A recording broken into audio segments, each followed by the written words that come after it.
No way. We are finally going to play the second game in the Great Ace Attorney. The Great Ace Attorney 2 Resolve. So we're done with adventures.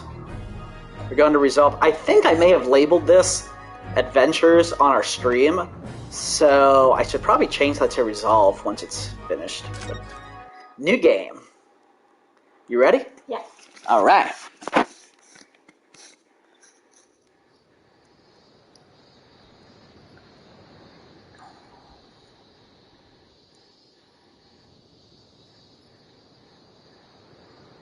Uh-oh. He died. Standing here in the bright sunshine, looking out over the vast ocean. Those days in London seem like a dream. But I do miss my time in England's vast capital.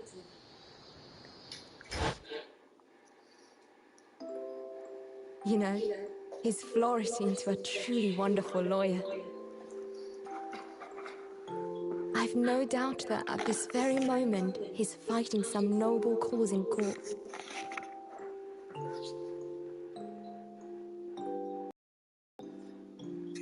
Forgive me for taking so long to come to visit you. My life has been such a whirlwind since I returned.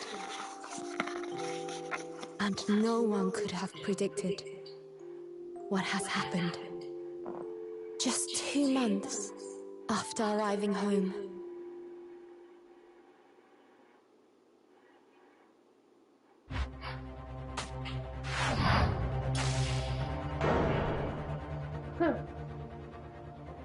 Her again? So I came here today to ask something of you. Tomorrow, I shall be standing in court. For the only time in my life. As a lawyer. What?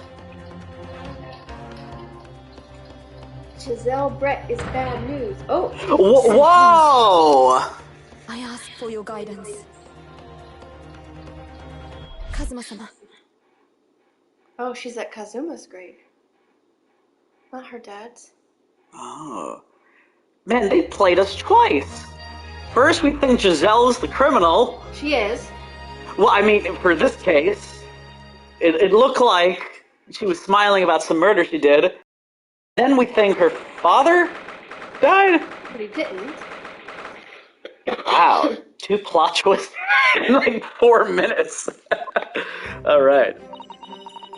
Here I am again after 9 months, the Supreme Court of Judicature of Japan.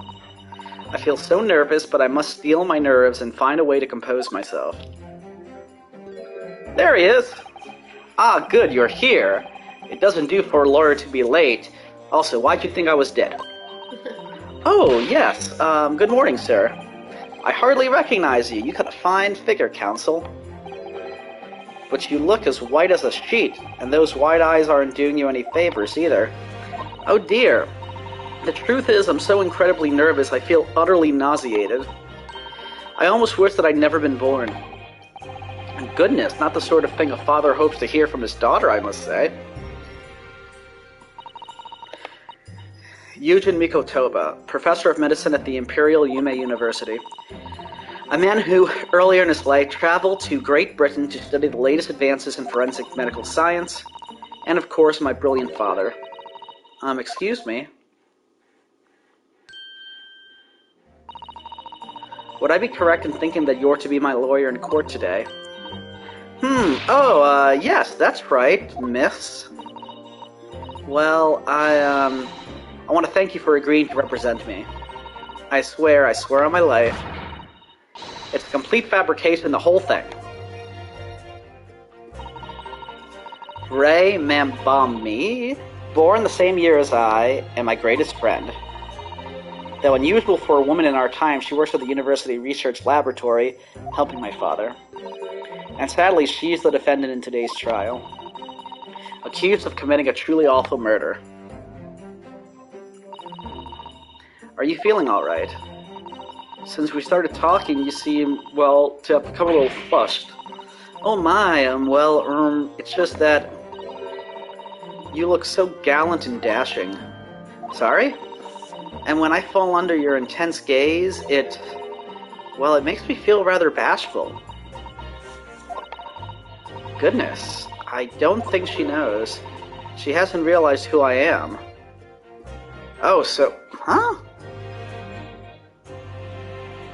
But we seem to recognize her. Right. Wah ha ha ha ha. It would seem our little plan for this trial is going to work. Oh, what? What do you mean, Professor Mikotoba? If ever your best friend can't see through the disguise, I think we can relax. Disguise? Yes, I've never tried dressing this way before, of course, so I wasn't sure how convincing it would be. Ah, okay. But this does make me feel a little relieved, as you say, Father. Father? What? Is that you, Susato? I'm so sorry I didn't say something sooner, Ray. It's just that, no, what are you doing? What's going on? What? Oh my god, this is Kyle's mom from South Park. What? That varsity uniform, that varsity cap, that varsity cape, that varsity badge. Look at you. You look for all the world just like a student of the Imperial Yume University, a male student.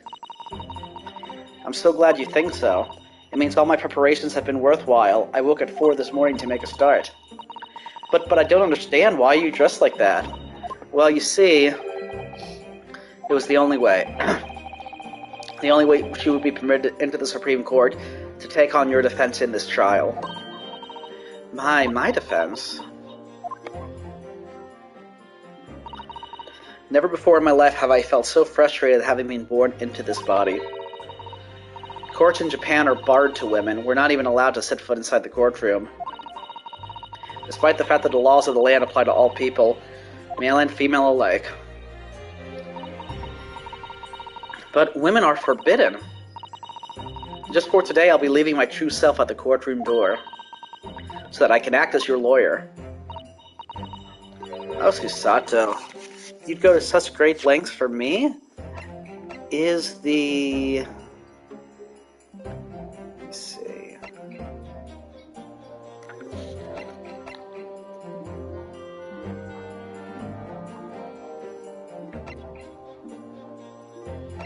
No, I think everything's the same. Okay. Of course, you're my greatest friend. I just worry that I shan't be the lawyer you deserve, or shan't be the lawyer you deserve.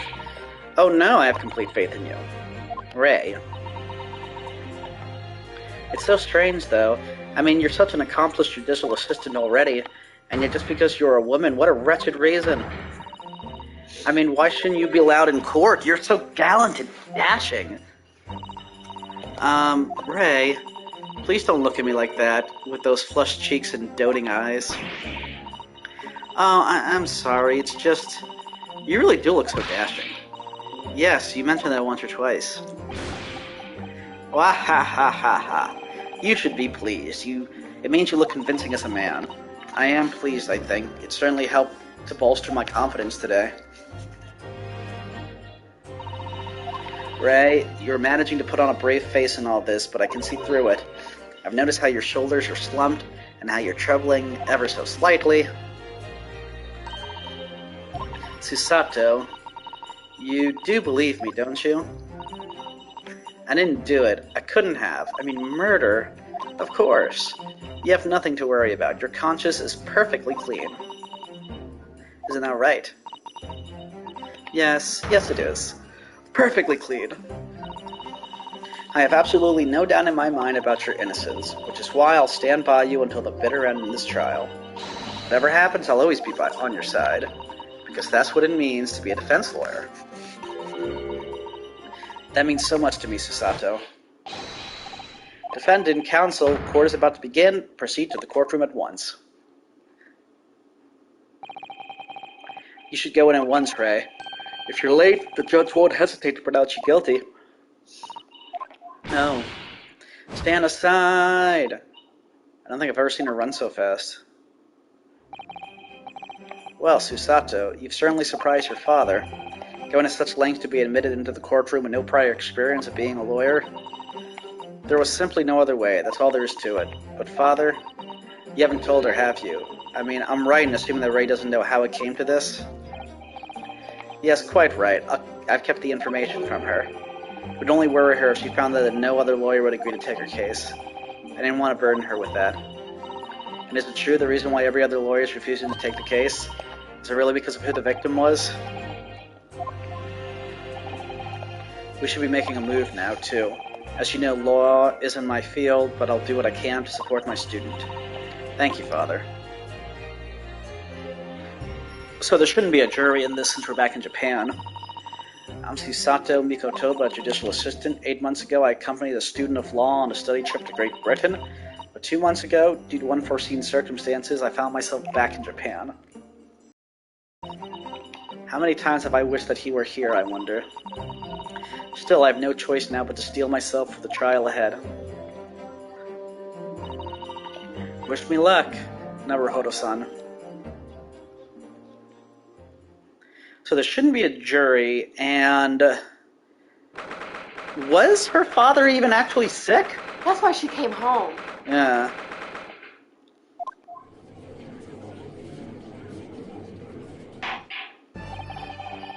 This court is now in session to hear the trial of Ray Membami. The prosecution is fully ready to proceed, Your Excellency. Different hairdo. I think, you know, every game he has a slightly different hairdo. Okay. He's so crazy. Like, remember when we were as Mia, and he lost all his hair in that trial, and like that was the story? Also, is she trying to be the Bailey right now? The Reaper of the Bailey? Defense Counsel, are you ready? Yes, Your Excellency, we are ready. Ready? Oh, now she has the eyes. Ah, yes, Counsel. According to your registration details, your name is, Ryotaro Naruhodo. Is that correct? Sorry? Oh, yes, I had to come up with a suitable male name for you for this little venture. So I'm afraid to say I simply put down the first name that sprung to mind. Well, Counsel? Yes, that's right. That's me. Yes, I am Ryotaro. He who was vowed to uphold the pride of the great Naruhodo clan. Ah. It seems Ryotaro may need to consider how better to uphold his manly act first and not overdo it. And those wild, wide eyes aren't doing you any favors either. Just relax and listen. Naruhodo. Fresh face in this courtroom, if I'm not mistaken. But the name Naruhodo, would that perchance be... You may be thinking of Ryunosuke Naruhodo, currently in Britain as part of a study program. That is, his cousin. That's right, Ryotaro here has been studying in the provinces, but was called to the capital for this trial. I assure you, in matters of law, his knowledge rivals that of any of Tokyo's preeminent lawyers. Any of them. Tut, tut, tut. What a pitiful situation. Having been rejected by every lawyer in the capital, the accused has had to call in a country boy. How dare you? Susato is every bit as gallant and dashing as any of your Tokyo attorneys. I won't have you making fun of her. Her? Oh, Please be careful, Ray. Tish, ha ha. What an unrefined tomboy we have here. But I wonder, is your gallant and dashing lawyer up to the challenge of defending you? His wide, skittish eyes very much suggest that he is not. I'm so nervous. Now that I'm standing in his shoes, I'm starting to understand why Naruhodo-san goes through. Like it or not, eyes are wont to flit.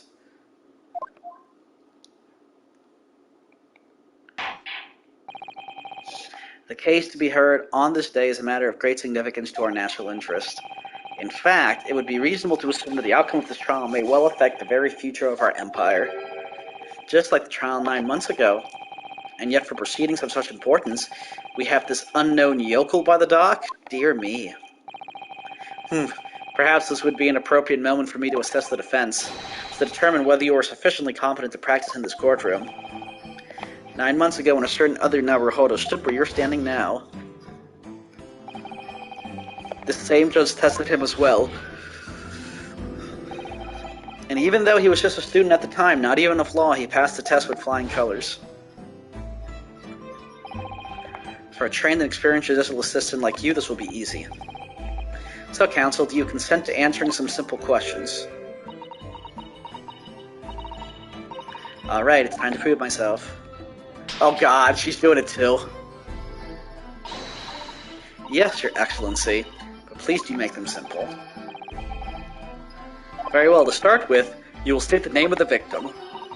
Phew, that is simple. I couldn't forget that if I tried. Ah, what's the matter? Now that I'm standing in his shoes, I'm starting to understand something else Neverhata-san goes through. Like it or not, mines are want to blank. It's not surprising, really. It's your first time in this position and in that guise. Even a bright spark like you is bound to flicker and falter a little under the circumstances. Oh dear, this is a dismal failure. Don't fret. You need only use the knowledge you've gained as a judicial assistant to overcome the problem. Of course, the court record. Yes, the answer will be amongst all the key information about the case in the court record. Just press R1 to open the court record. Then you need to flip to the people section with R1. And don't take too long over it, His Excellency is watching you closely. Alright, check the court record with R1. So, he asked for the victim, right? Yeah. So it's Giselle Brett. Yep. Yeah, that is so nuts.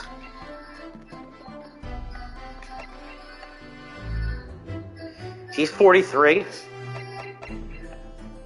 Jeez.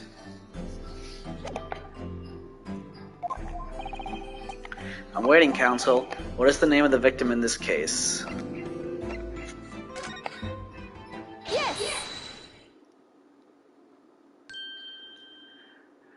I'm confused. What? The last time we did this, Giselle was spelled differently, I thought. Was it? Yeah.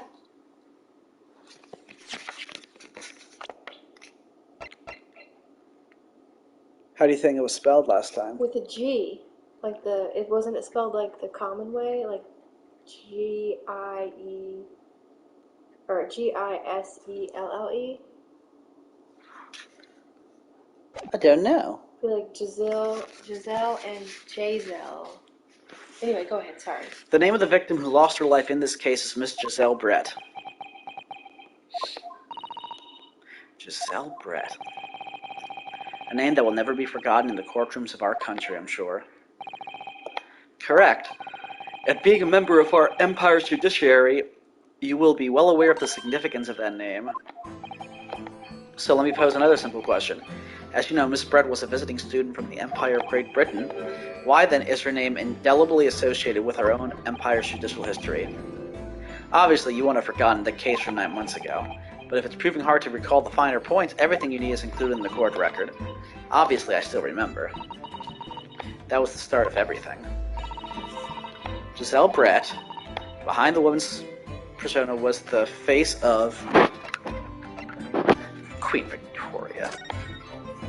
Yes! 9 months ago, a visiting professor of medicine at the Imperial Yume University was killed, and the culprit was Giselle Brett. Yes, she was a killer. At the time, our country had just signed a new treaty with the Empire of Great Britain, and it was in the midst of this delicate diplomatic situation that the incident occurred. An Englishman, Dr. John H. Wilson, was shot dead. I believe he was an associate of yours, Professor Mikotoba? Yes, I was indebted to the man. He's been my mentor when I went to London to study forensic medicine. Indeed, it was I who invited him here to Japan as a visiting professor at the university. Naturally, the murder of an Englishman on our soil was a matter the government wished to resolve rapidly. Indeed it was, which is why a secret trial was conducted here at the Supreme Court. A student of the Imperial Yume University was arrested on suspicion of murder. A second-year English language student by the name of Ryonosuke Naruhodo. With the help of his best friend, a student lawyer, the accused conducted his own defense and exposed the despicable crime committed by Miss Giselle Brett.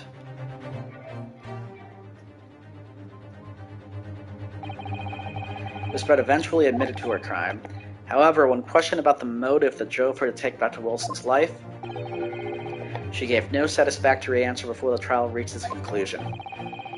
Immediately after the trial, the British government brought its consular jurisdiction into play. We were unable to sentence Miss Brett according to our empire's laws. It was decided that she would be removed to Shanghai, China instead. Why Shanghai? There's a British consular court there. Correct. I oversaw the negotiations personally. The date for transfer to Shanghai was finally settled upon only last week. All that remained of our empire's obligations was to see the woman safely on board a steamship. And yet, the very day before her departure, the Englishwoman was killed. Really? She was killed 9 months ago? Only the day before. They just settled where she was going to go 2 weeks ago. Oh. Okay. Wow. I can be bad at reading. That will do. I'm satisfied that the counsel for the defense is sufficiently capable of representing the defendant. Oh. Thank you, Your Excellency, over the first hurdle. Now, summary of the incident, if you please. Prosecutor Ouchie.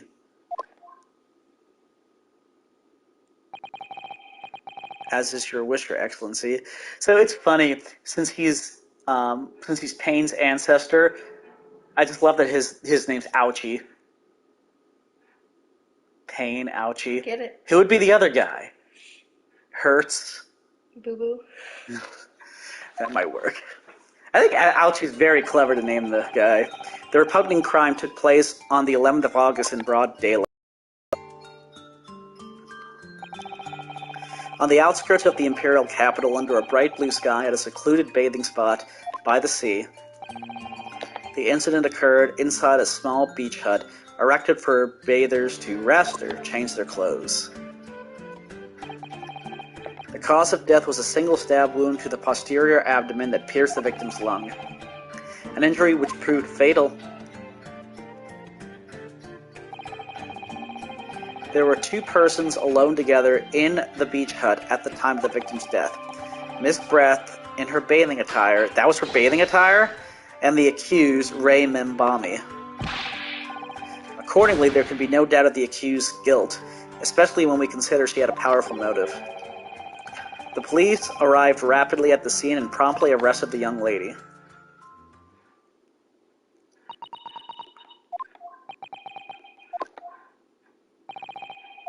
Well, that extraordinary description of events leaves me somewhat lost for words, I must say.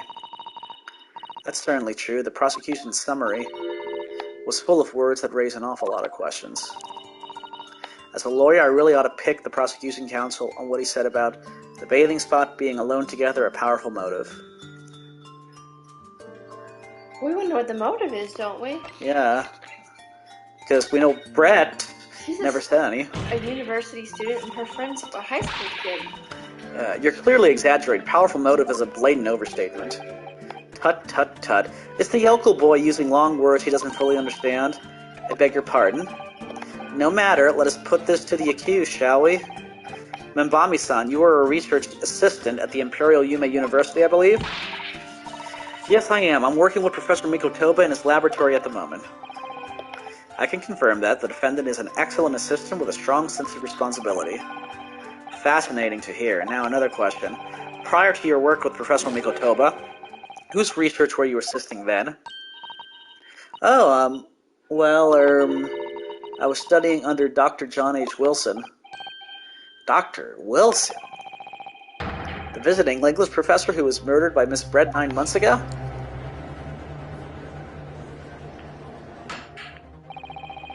The accused had a deep-seated respect for her former mentor, Dr. Wilson.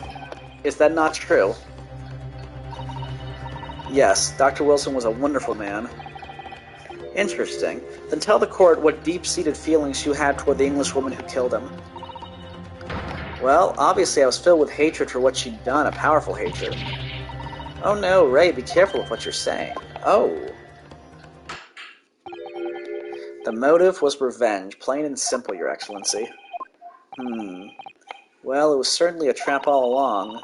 How wicked of him to use Ray's undying respect for her former mentor against her like that. I must find out more details and something we can use to bolster our defense. As a lawyer, I really ought about being alone together. Menmabi-san. Yes, what is it, Naruhodo-san. I'm really starting to wish we'd made my alias Ryotaro Susato. Please tell the court why exactly you were present at the bathing spot with the victim in the first place. And why you were alone with her? Oh, well, no, that's not true. It wasn't like that at all. There were other people present, a detective who was guarding Miss Brett for starters. I was just asked to accompany Miss Brett as a companion. But let us be clear, at the moment of her death you were alone together with the victim in the hut. You and no one else. The truth is, there was only one reason why this young woman accompanied Miss Brett in her bathing sojourn. It was the accused's last chance to take the victim's life. No. Because, as we know, the following day would see Miss Brett extradited to the British authorities in Shanghai. And the accused would never have an opportunity to dispatch her again.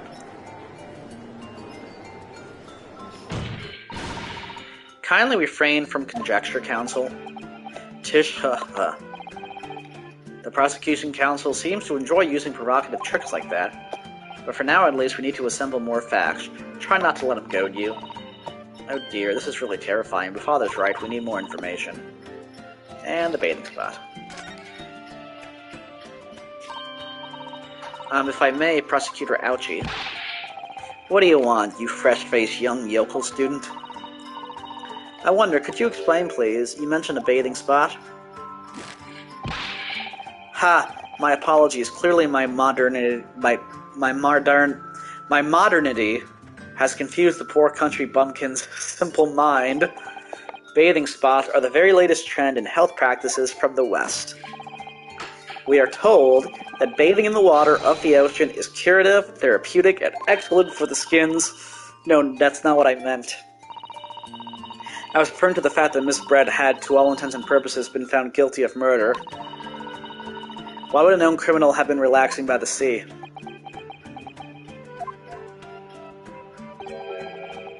For old time's sake, I believe. Sorry? Miss Brett was to depart for Shanghai the following day. Her final wish, as it were, was to enjoy a day at our country's wonderful coast. And the British Embassy put extreme pressure on our government to comply. But on what grounds would we agree to such a request? Because, as usual, our government is unable to stand up to foreign powers. In matters of diplomacy, it seems we don't even have the courage to decline the whims of a known criminal. Don't look at me, Professor. It was the government who granted permission, not I. In any case, it was decided that with a dedicated detective on duty, nothing could go wrong. But in fact, a murder took place. I said don't look at me. It was that young student girl who did it, not I. No one has proved that yet. I wouldn't provoke the man if you don't need to. I believe we all have a clear picture of the incident now. Despite her guilt being determined 9 months ago, Miss Brett managed to avoid incarceration, instead of continuing her research work at the university. Obviously, over that period, she and Ray would have encountered each other on a number of occasions. Seeing the murder of the mentor for whom she had such great respect enjoying such undeserved liberty. Yet, even if it was only temporary until Miss Brett's extradition to Shanghai, you can hardly blame Ray for her feelings of anger and resentment. Poor Ray. So, Your Excellency, if you'd be so kind as to peruse this exhibit, a photographic print that shows the scene of the crime immediately following the grim incident. Yes, thank you, Counsel, a tragic image. As you can clearly see, there is nowhere within the hut than anyone else could have hidden. The court will accept this photographic print as evidence.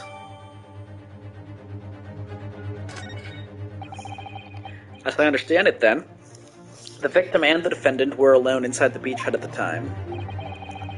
This is deeply troubling, I must say. The finger of guilt points firmly at the defendant. Well, Your Excellency, naturally the prosecution has much more to its case. We intend to prove the accused's appalling action beyond all possible contention. To that end, I can confirm that we have multiple witnesses to the crime and damning evidence. Witnesses? But who? One of whom, I might add, is a highly respected police detective. I assure you, the testimony of these witnesses will leave no room for doubt. We'll see about that. Very well then, counsel, bring forth your witnesses. I, Takatuchi Ouchi, have been waiting for this moment. Sorry? Oh yes, I haven't forgotten. That trial 9 months ago here in this very courthouse, one that irreverent little student boy utterly humiliated me. I think that hairdo is humiliating enough. I know! He looked fine here. Suki Naruhodo. What, yes? This insult to the Ouchi family name will never be forgotten. You've become conceited with age, counsel, but the old have to stand aside and make way for the new. It's the way of the world. May you never forget that.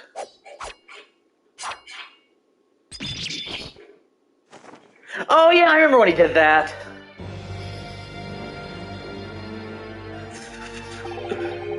Strike the head of a samurai whose top knot has been cut, and the bell of cultural enlightenment tolls.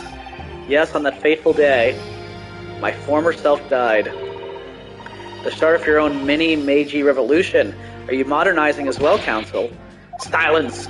Since I swore revenge back then, there has been a minor miracle atop my head. Observe the Ouchi growth. You see the seed of hope sprouting forth from the barren expanse of my crown? I think that tiny growth is trying to tell me something. I'm afraid I can't really see. Where is the hope exactly? I said silence. Today I face another yokel student of the Naruhodo clan. Well, I will vanquish you, and my victory will be fertilizer for the seed of hope atop my head. You have been warned. With that, the prosecution calls the witnesses to the stand. It looks like the stakes are high on both sides in this trial. The prosecution and defense each has much to lose. A haircut is hardly comparable to Ray's life. Good Lord. Oh my god. Him again? Oh, he's a bather? Him again, and him. Witnesses, please state your names and occupations for the court. Chief Inspector Satoru Hasunaga, Imperial Police Bureau. I'm in disguise, obviously, so I can go under... Why here? And I am, well, the next big thing in books. An author renowned throughout the capital, in fact, yes. Soon to be sold out, the satirical I Am a Cat, a sensational success by Susoki Natsumu. Now he has a photographer? Oh my goodness. Struggling student from the province says, please, you needn't be in awe of me. I needn't? It's only natural that you'd feel nervous in my presence, but all of you please relax. Call me Soseki, even. Yes. What on earth is Soseki-san doing here? Tread carefully, Susato. That author fellow knows you from your time in London, doesn't he? If he exposes you for who you really are, this will be over before it's begun. Yes, of course, I know. I presume Soseki-san won't have forgotten about me. I could certainly never forget him. Although he does seem to have changed somewhat in the 6 months or so that it's been since I last saw him. And as for Inspector Hosonaga, that amazing outfit is hard to believe. Do I have something on my face? Well, your glasses for one, although they don't seem to be helping you see. Thank goodness he hasn't recognized me either. I suppose it's this disguise, is it? I thought that appearing here in the clothes I was wearing at the time would make for a more faithful testimony. It is my guiding principle to carry out all testimonies flawlessly. Well, I can appreciate why an Imperial Police Bureau detective might have been present. What business did a writer such as yourself have being at the scene, Soseki-san? Well, you see, I've been asked that day to give a lecture. On the morning of the incident, in the Imperial Yume University's Grand Lecture Hall, no less. At Yume University? After the lecture, I had a very pleasant conversation with a researcher from the Medical Science Department. The professor over there, in fact. With Professor Mikotoba. Yes, that's right. It was arranged by one of the newspapers. They wanted some story or other about 2 former students who'd studied in Great Britain. Of course, being a renowned author, the press never leave me alone. They secretly spy, snap shots, scribble stories, and scupper my privacy. Oh my. Ha! As you can see, the conversation was written up in this newspaper here. Read it all at your leisure. My provincial, struggling student friend, I have plenty of copies. Thank you very much. He practically threw that paper at me.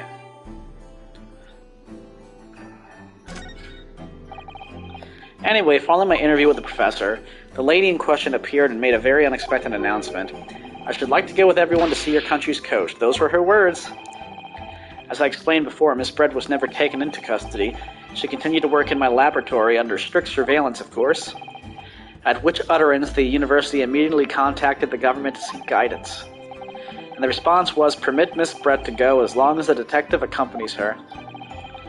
That detective, I am at liberty to divulge, was me, Chief Inspector Satoru Hosonaga. Thereby the entire party departed cordially for the seaside, it seems.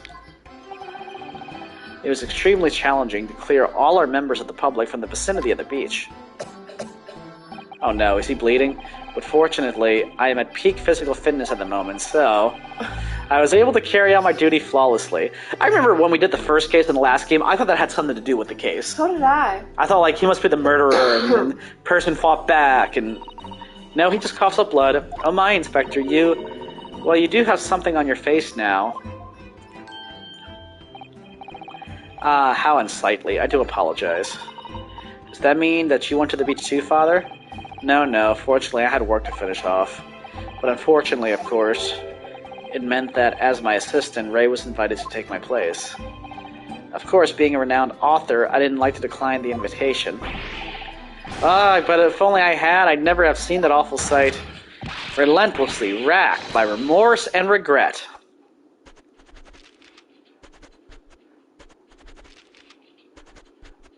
Does he just keep writing infinitely? Yes, he does. Very well. I must now ask you to present your formal testimony to the court. You will give an account of all that you witnessed on your impromptu excursion to the coast. Of course, Your Excellency. Relentlessly racked by remorse and regret I am.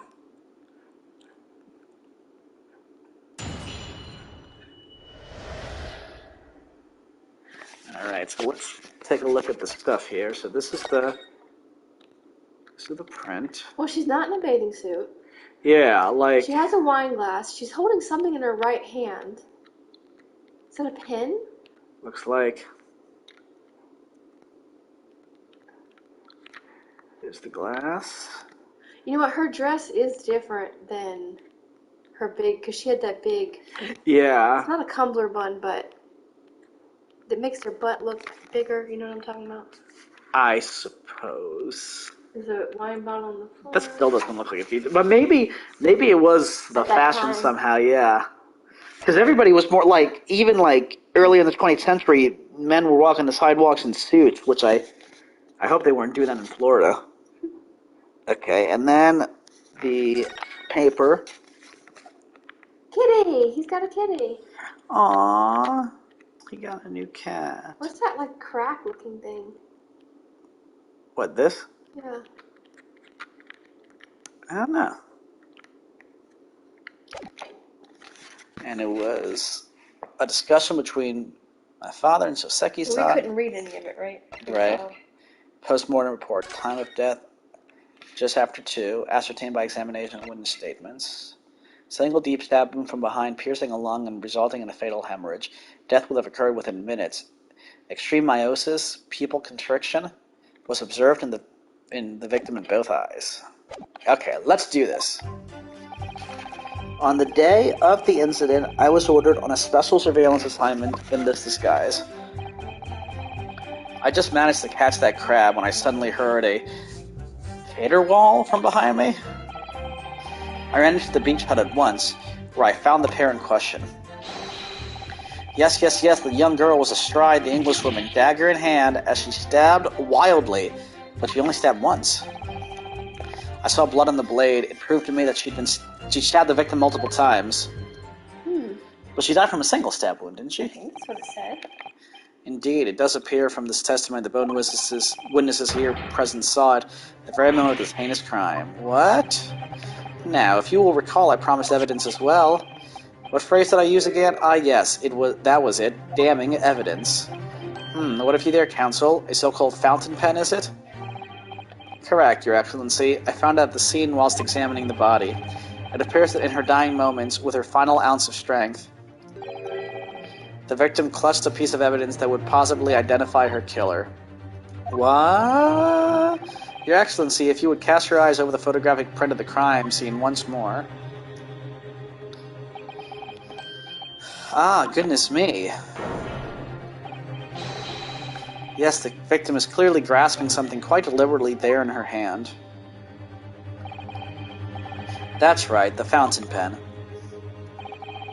And if you would kindly examine the pen, Your Excellency. Ah, the owner's initials have been engraved into the ebonite barrel. R.M. Ray Membami. The initials of the defendant. Ah, no!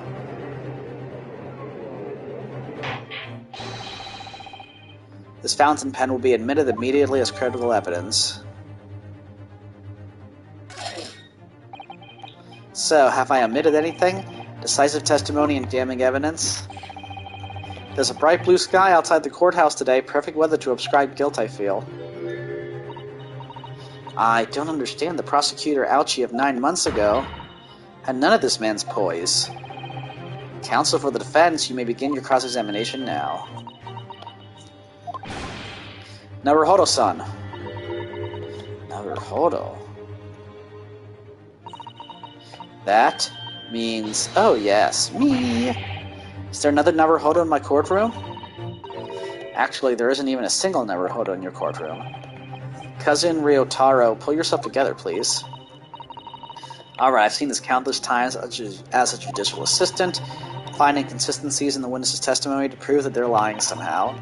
That's all there is to it. That's how a real lawyer would handle a cross-examination, so let's see what I can do. I'm going to go for some...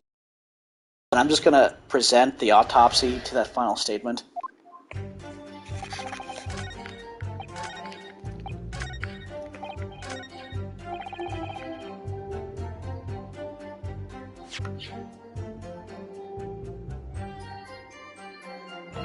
Objection!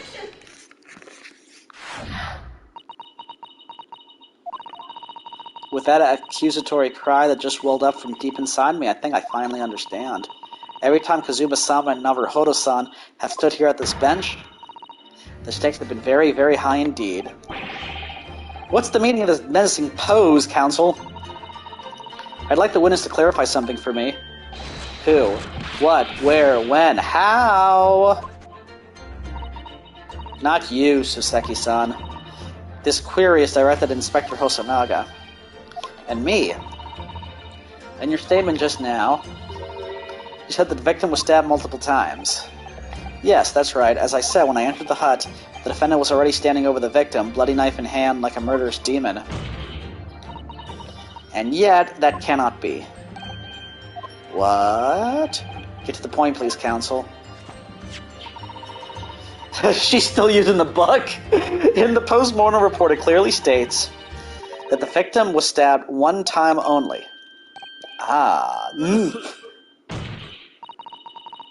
In other words, Inspector Hosanaga's testimony is clearly flawed.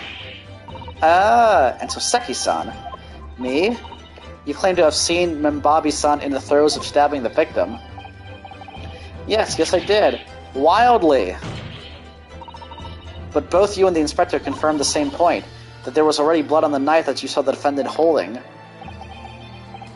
Yes, and? It's quite simple. We know the murder weapon was used to stab the victim only once, therefore, there is no way there could have been blood on the knife if that single stabbing hadn't already occurred. True. Then what exactly is your contention, counsel? Are you ever going to tell us?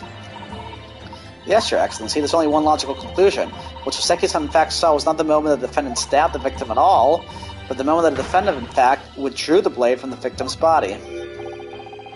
That can't B! Excellent work, Susato. You exploded at them with that objection and then proceeded to pull them apart systematically. Tish, ha ha. Well, well, this takes me back. Yes, I seem to remember your cousin staged a scene much like this in the trial 9 months ago. A half-witted child with a half-baked objection attempting to steal the show? You're right, there were certain similarities. Except that so-called half-witted child managed to outwit the prosecution, who was only half a head of hair. Slander! My head is quite adequately dressed. In any case, all this talk of stabbing and withdrawing and multiple wounds, it makes not a jot of difference. What? Why not? Engage your brain, young man. When the accused first plunged the deadly weapon into the victim, that was the fatal blow. And it was that moment, just as she had withdrawn the blade, ready for her next strike, that the witnesses saw. The knife was already tainted with the blood because the accused had already stabbed the victim. Ah. All you have successfully shown with your little display is that the mustached author is prone to moments of extravagance. Ag! He's still all jittery. I am in agreement with the prosecution. If the defendant was seen wielding the blade at all, that is sufficient grounds for her actions to be viewed with suspicion. But if she was withdrawing the blade, then we are back where we started. Sorry? Consider this, young yokel boy. If the student girl is innocent as you claim, then why would she have pulled the blade from the victim, and with a demon's cold-blooded composure, too? The prosecution demands an explanation, and it had better be good. Why did Ray pull out the knife? Ah, yes, going for the jugular. What does Father mean by that? Let the court hear your answer, then, counsel. The truth is, I don't really know, but I have to come up with a plausible reason here, or we don't have a case. The reason why the defendant pulled the blade out of the victim's body was surely so she could... Well, I don't think it'd stab her again. No. Hide the knife I don't see. Now, I know that, like, medically, sometimes it's good to keep something in. You're supposed to save it in because when you pull it out, then it can bleed more Yeah. out. But I could see how maybe somebody who's not really trained in that yet is trying to save the life. I think it's safe. Yeah. According to the post-mortem report, the victim's death was not instant. I can't wait till she gets back to Britain so she can take any book out of her kimono since she has, like, the entire encyclopedia of all human knowledge. The victim's death was not instant. That's correct. It's thought she would have remained conscious for a short while after sustaining an injury. Indeed, giving her the time to take hold of this piece of evidence that clearly indicates her killer. The point is, being a medical research assistant, Membabi-san was compelled to act when faced with a wounded victim. Instinctively, she pulled the blade out in an attempt to save Miss Brett's life.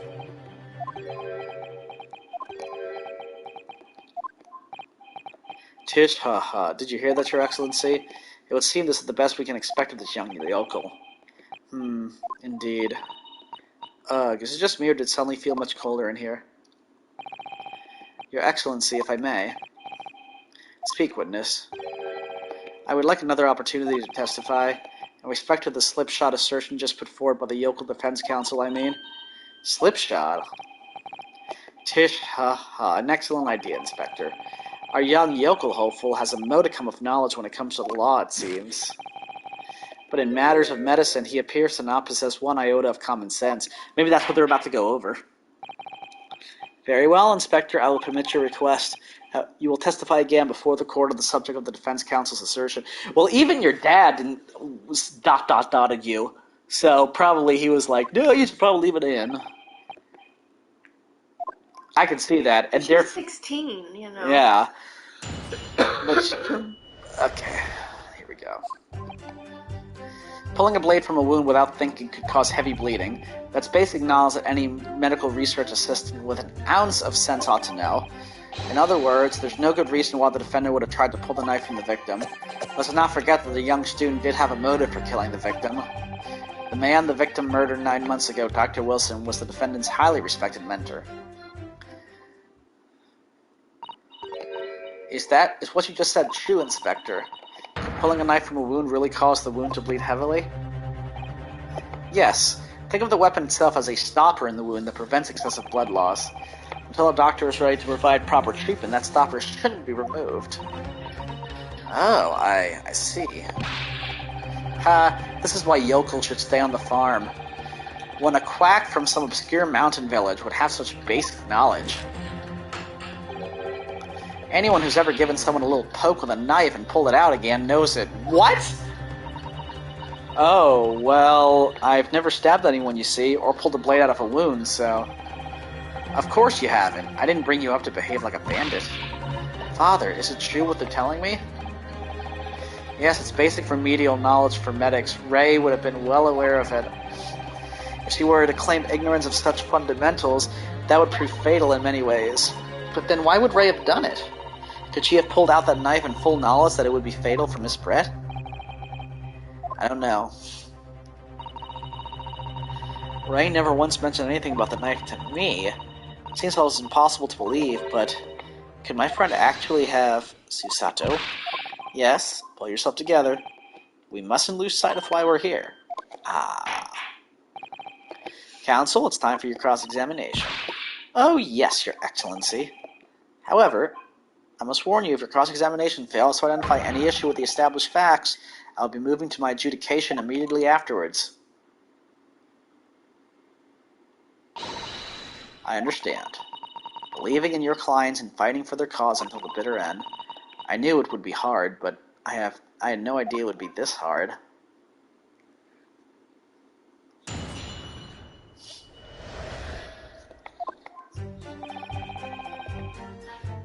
Hold it!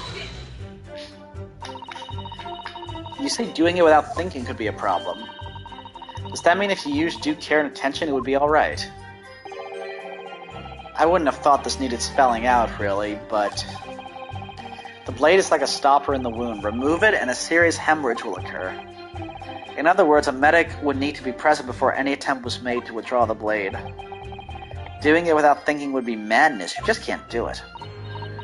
Oh, well, thank you for such a thorough explanation.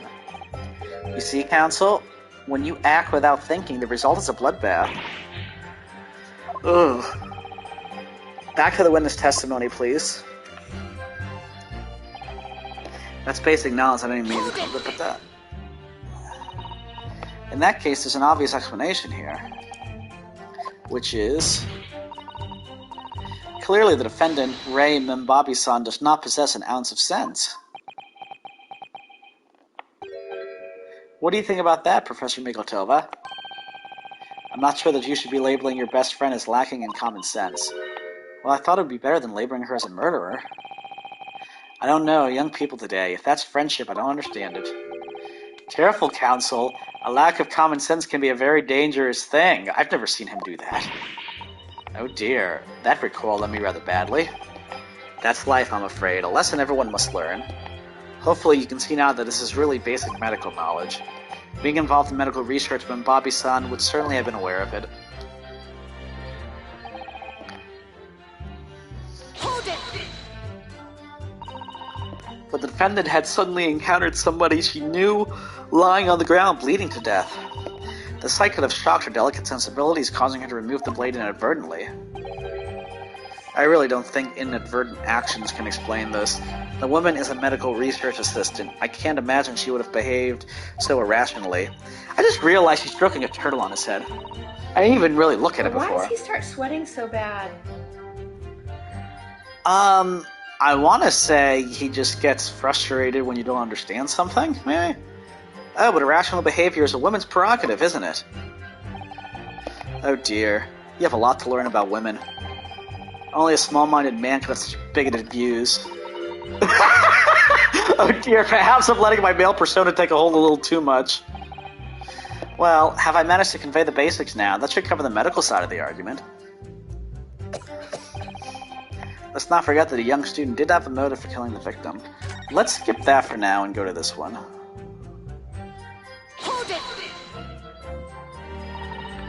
Well, yes, that's true. Dr. Wilson recognized Membabi-san's talent and offered her the position of assistant despite her being a woman. She was extremely grateful to him. Yes, the Englishman appears to have been a very broad-minded individual. Dr. Wilson had no time for outdated traditions. He met with opposition, of course, but he believed firmly in Mbabi-san's abilities. Clearly, the defendant was in the man's debt, which only serves to prove my point. This is hopeless. I can't find a single crack in this testimony anywhere.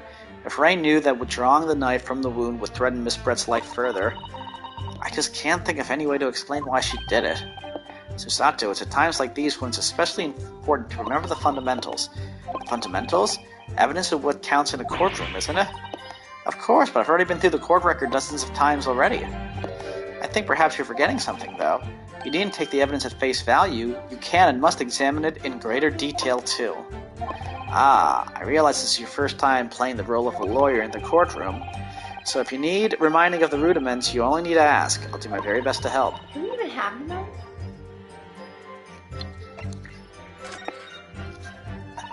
I don't think so. Kazama-sama and Naruhodo-san were always turning evidence over and over in their hands. Yes, I need to examine things in greater detail with X. Ah, but the look in your eyes, I see it's coming to you. Go through the court record again and have a thorough look at everything. You might just find a clue. Yes, I'll do it straight away.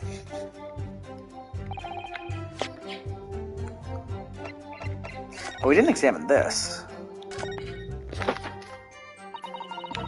If we take off the pen's lid...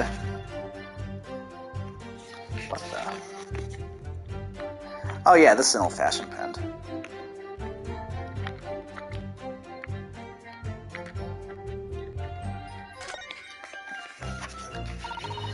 Now let's unscrew the barrel, shall we?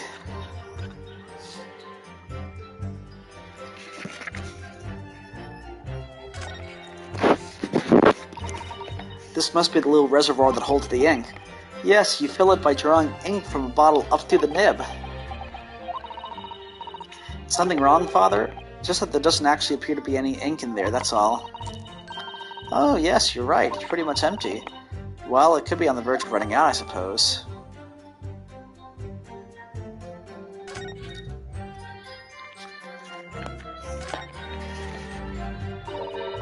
The RM initials are very clearly engraved here. And the fact that Miss Brett was clinging to this pen in her dying moments is very clearly a message, too. To identify her killer, you mean? I don't think there can be any doubt that this is a key piece of evidence in this case.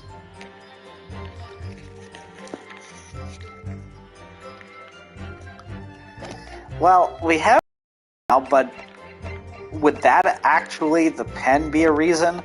Because I'm thinking... This has to be a reason. There's no good reason why the defendant would have tried to pull. We have to contradict him with something, is what I would think. I don't see why it would be the pen. Well, we didn't go through the rest of the thing. What does it say about the pen exactly?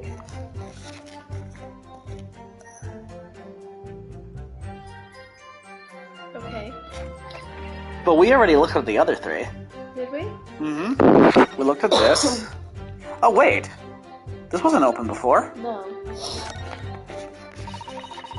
Raucous England returnees tell all. This is the interview with you and Soseki-san, is it, Father?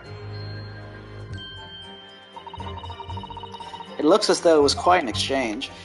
Yes, he became a little over-animated when he was talking about his time in England. The photographer managed to capture the moment his hand karate-chopped me on the neck. I do hope you aren't hurt.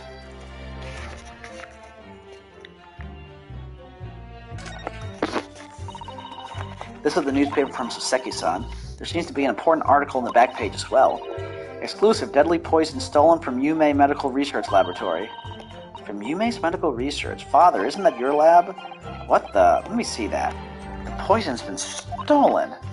It's this morning's paper that Soseki-san gave us. Are you saying you didn't know? As embarrassing as that is for the head of the laboratory, I didn't. I've not heard any such thing. Where on earth could the reporter have gleaned this information? Come to think of it, there was no article mentioning this story in our paper this morning, was there? It's a highly toxic poison we've been working on in the strictest confidence. I put Ray in charge of the project. Ray? She was managing it? What's written here is true. It means that she tried to hide the theft from me. And moreover, the details were leaked somehow. I don't believe it. We need to read this article very carefully. Is the stuff in the pen the poison, I wonder?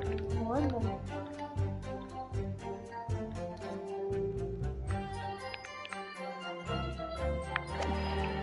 That's kind of funny how we couldn't look at that before. We had to go through all that stuff. Now this doesn't look like anything's changed. You can. Well, go to the bottle of wine on the floor.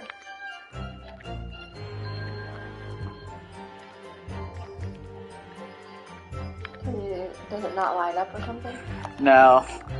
Like, that was the thing with the last game. You could do this to see things clearer, but that didn't... This is like grainy.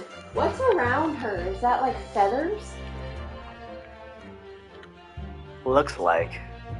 Because remember she had a live bird in her head? There's like lots of footprints, and she's laying on top of some of the footprints. And then there's footprints behind her coming... Yeah, there. That seems kind of strange. What's in her... That. Shoes, just clothes? Yeah, it looks like clothes. I think that's her actual dress back there on the stand, and this must be Yeah. her bathing suit. Okay. And we've read through this.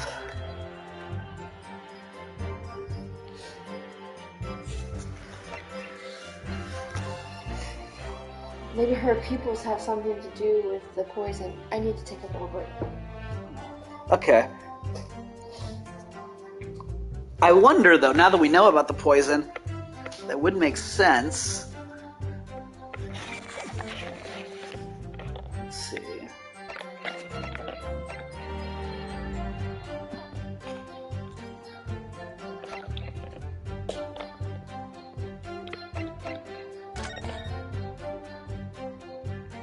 Oh. Maybe I should wait for her.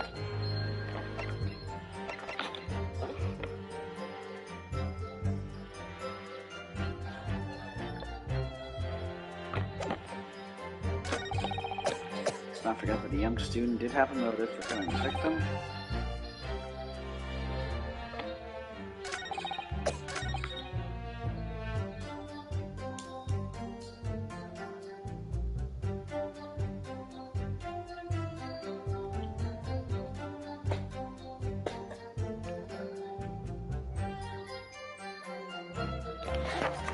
Okay, so there's one more thing we can examine. What's that? The poison article itself. It became a new piece of evidence. Oh, I didn't know that. Yeah, I saw it while you were Take a break. taking a break. So, we could go into it. Exclusive, deadly poison stolen. Following a lecture at Yume by Suseki Natsumi on the 11th of August, it's come to light that a very disturbing incident took place. A deadly poison being secretly developed in the university's forensic science laboratory was stolen, even the smallest amount entering the body, either via the mouth or via a wound from a defendant might have decided to withdraw the knife from the victim's wound. What? Ha, the yokel not only has a poor grasp of the law, but is also a poor loser. Okay, you're back. Tell us then, what possibility do you think you've identified? It's here in this newspaper article. An article about a deadly poison having been stolen from a laboratory at the Imperial Yume Uni. The victim perished from a stab wound. Poison has no relevance in this case. But, Prosecutor Ouchi, you will let the defense speak. But a newspaper article, the court cannot rely on the kind of hearsay those wretched publications carry. So, what is it? Normal. Normal? Okay. She just took her temperature. Counsel for the defense. I am going to need some tangible basis for your claim. You will indicate to the court precisely what part of the newspaper article mentioned affirms your assertion. Your Excellency. Yes, of course. Thank you. Ray would never have done something to further endanger Miss Brett's life without just cause. The reason why the defendant pulled... So let's look at... Deadly in tiny quantities. That's the one. Poison lace blade.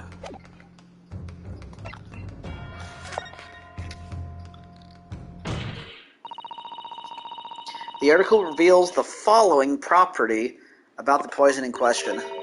When the toxin enters the body on a knife laced with the poison, it's rapidly absorbed and causes death in minutes. Are you suggesting if the knife used to attack Miss Breath was laced with this very poison, it would explain why the defendant, Membami-san, would have withdrawn the blade as soon as possible? Yes, the truth is, it was an attempt to stop the poison from entering the victim's body. What? Attention! This is complete and utter nonsense. Not at all. The defendant withdrew the knife blade from the victim's body not to accelerate the woman's demise, but to save her life, and the prosecution cannot deny the possibility. Have you not read the post-mortem report? The cause of death was hemorrhage. The word poison appears nowhere in the document. Well, that's because by acting quickly to remove the blade, the defendant prevented the poison from taking hold. Oh please, this is clearly desperation, the weasel's last breaking of wind. Poison has nothing whatsoever to do with this case, as I believe the defense is well aware. We have no proof that the information in this wretched newspaper article is at all reliable anyway. In this situation, what the student should have done is wait for medical assistance to arrive, but instead you claim she suspected poisoning and took the potentially lethal decision to remove the blade. She must have had a strong reason for her suspicions then, and the argument makes no sense. Exactly. Well put, Inspector. On what grounds did she do it, Yokel? Why did Ray suspect the stolen poison was involved? If you want grounds, I'll give you grounds. What? You can't possibly. From your expression, Counsel, it would appear those are not empty words. But naturally, as you stand in the courtroom as a lawyer, you must be aware that words alone, empty or not, are of no value in our modern justice system. The court demands evidence. Yes, Your Excellency, I'm well aware of that. I've seen him many times from my place at his side in the Old Bailey. In that case, Counsel, you will present the proof to the court now. What evidence demonstrates a clear link between this case and the poison in the newspaper article? Okay, so let's see. An article with the poison. Even my father, who was responsible for the lab, knew nothing. Fountain pen has a small reservoir inside to which ink can be drawn. There's a very small amount of liquid inside, and that's why I wonder if it has anything to do with the poison. Her autopsy report with her eyes. Yo! You're smarter than I am. Okay. I would ask the court to refer to the notes section of the post-mortem report, which reads, extreme meiosis, pupil constriction, was observed in the victim. Ah. Clearly, being a Yoko with no knowledge of forensic science, I have no idea, so please do tell me. Presumably, the fact that this condition of the victim was noted in the post-mortem report means that it's an unusual symptom of death? Tisk, well, under normal circumstances, the pupils dilate when someone dies. If there was extreme constriction instead, that's most certainly unusual, yes. What are you doing, you yokel detective? In the newspaper article, there's the following information about the stolen poison. Onset of symptoms occurs in minutes, ending with acute contraction of the pupils prior to death. What? If the defendant, upon seeing the victim stabbed in the back, happened to notice that the pupils of Miss Brett's eyes had constricted severely, yes, as a medical research assistant, she would have suspected poison immediately, without doubt. Prosecutor Ouchie, I think you'll agree, this is very compelling evidence. Tisk, you, yokel student, yokel professor! I believe the defense has expertly demonstrated the credible reason for the defendant's actions. No. Yujin Mikotoba? Yes, Your Excellency. I believe you are best placed here to confirm or deny the veracity of the defense counsel's argument. You will tell the court the truth about the details reported in this newspaper, please. It pains me to have to admit it, but I'm afraid I don't know. You don't know? The toxin was kept under lock and key in my laboratory, certainly, but I was unaware of any theft. Do you mean to tell the court that reports of this theft are unfounded? No, Your Excellency. Without returning to the laboratory to investigate myself, I couldn't stay. Ha! Listen to the bumbling academic. Unaware of the theft of secret state research from his own workplace until he reads of it in the newspaper. I take full responsibility for the incompetence of my supervision. Father. A pitiful situation for a university professor. You should have more control over your students rather than allowing them off on killing sprees. That's totally unfounded.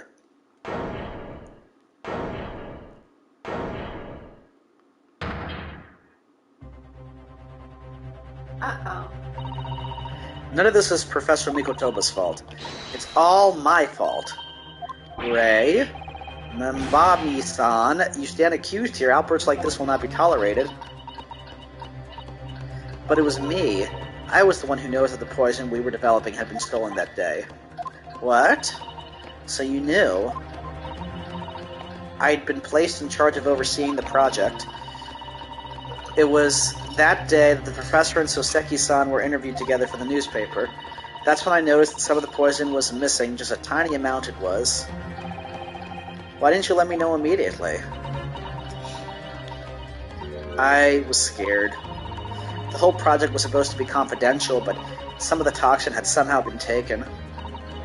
So I decided I'd try to get it back before anyone else found out. Boy, I like how our inspector is just standing there, and then we have Soseki, who's just constipated on the right. Because I had a very good idea who the thief was. Thief? You don't mean... Yes, of course. It was that dainty English woman, Miss Giselle Brett. That's why I decided to join the little group of people going to the seaside. Inside the beach hut, I confronted Miss Brett.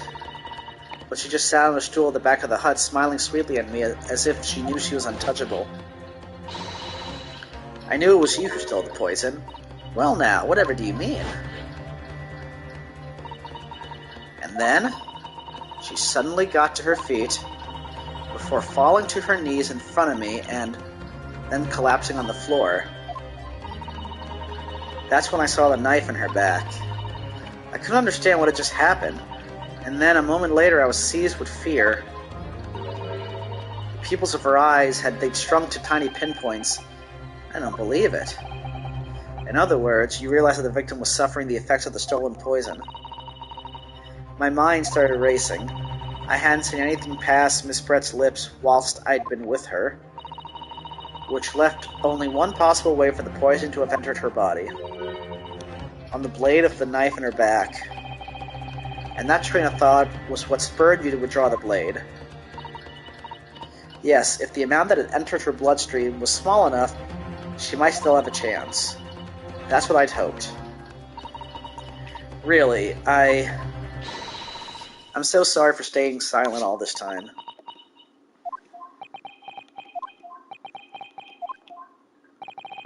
Your attempt to hide the truth of what happened is not something that can be overlooked.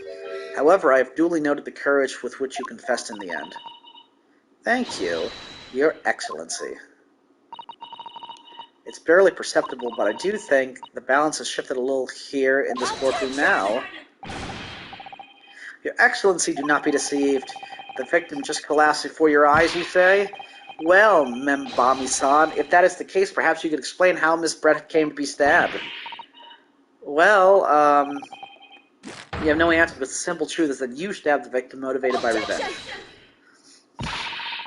But you have no conclusive evidence to prove that assertion, do you?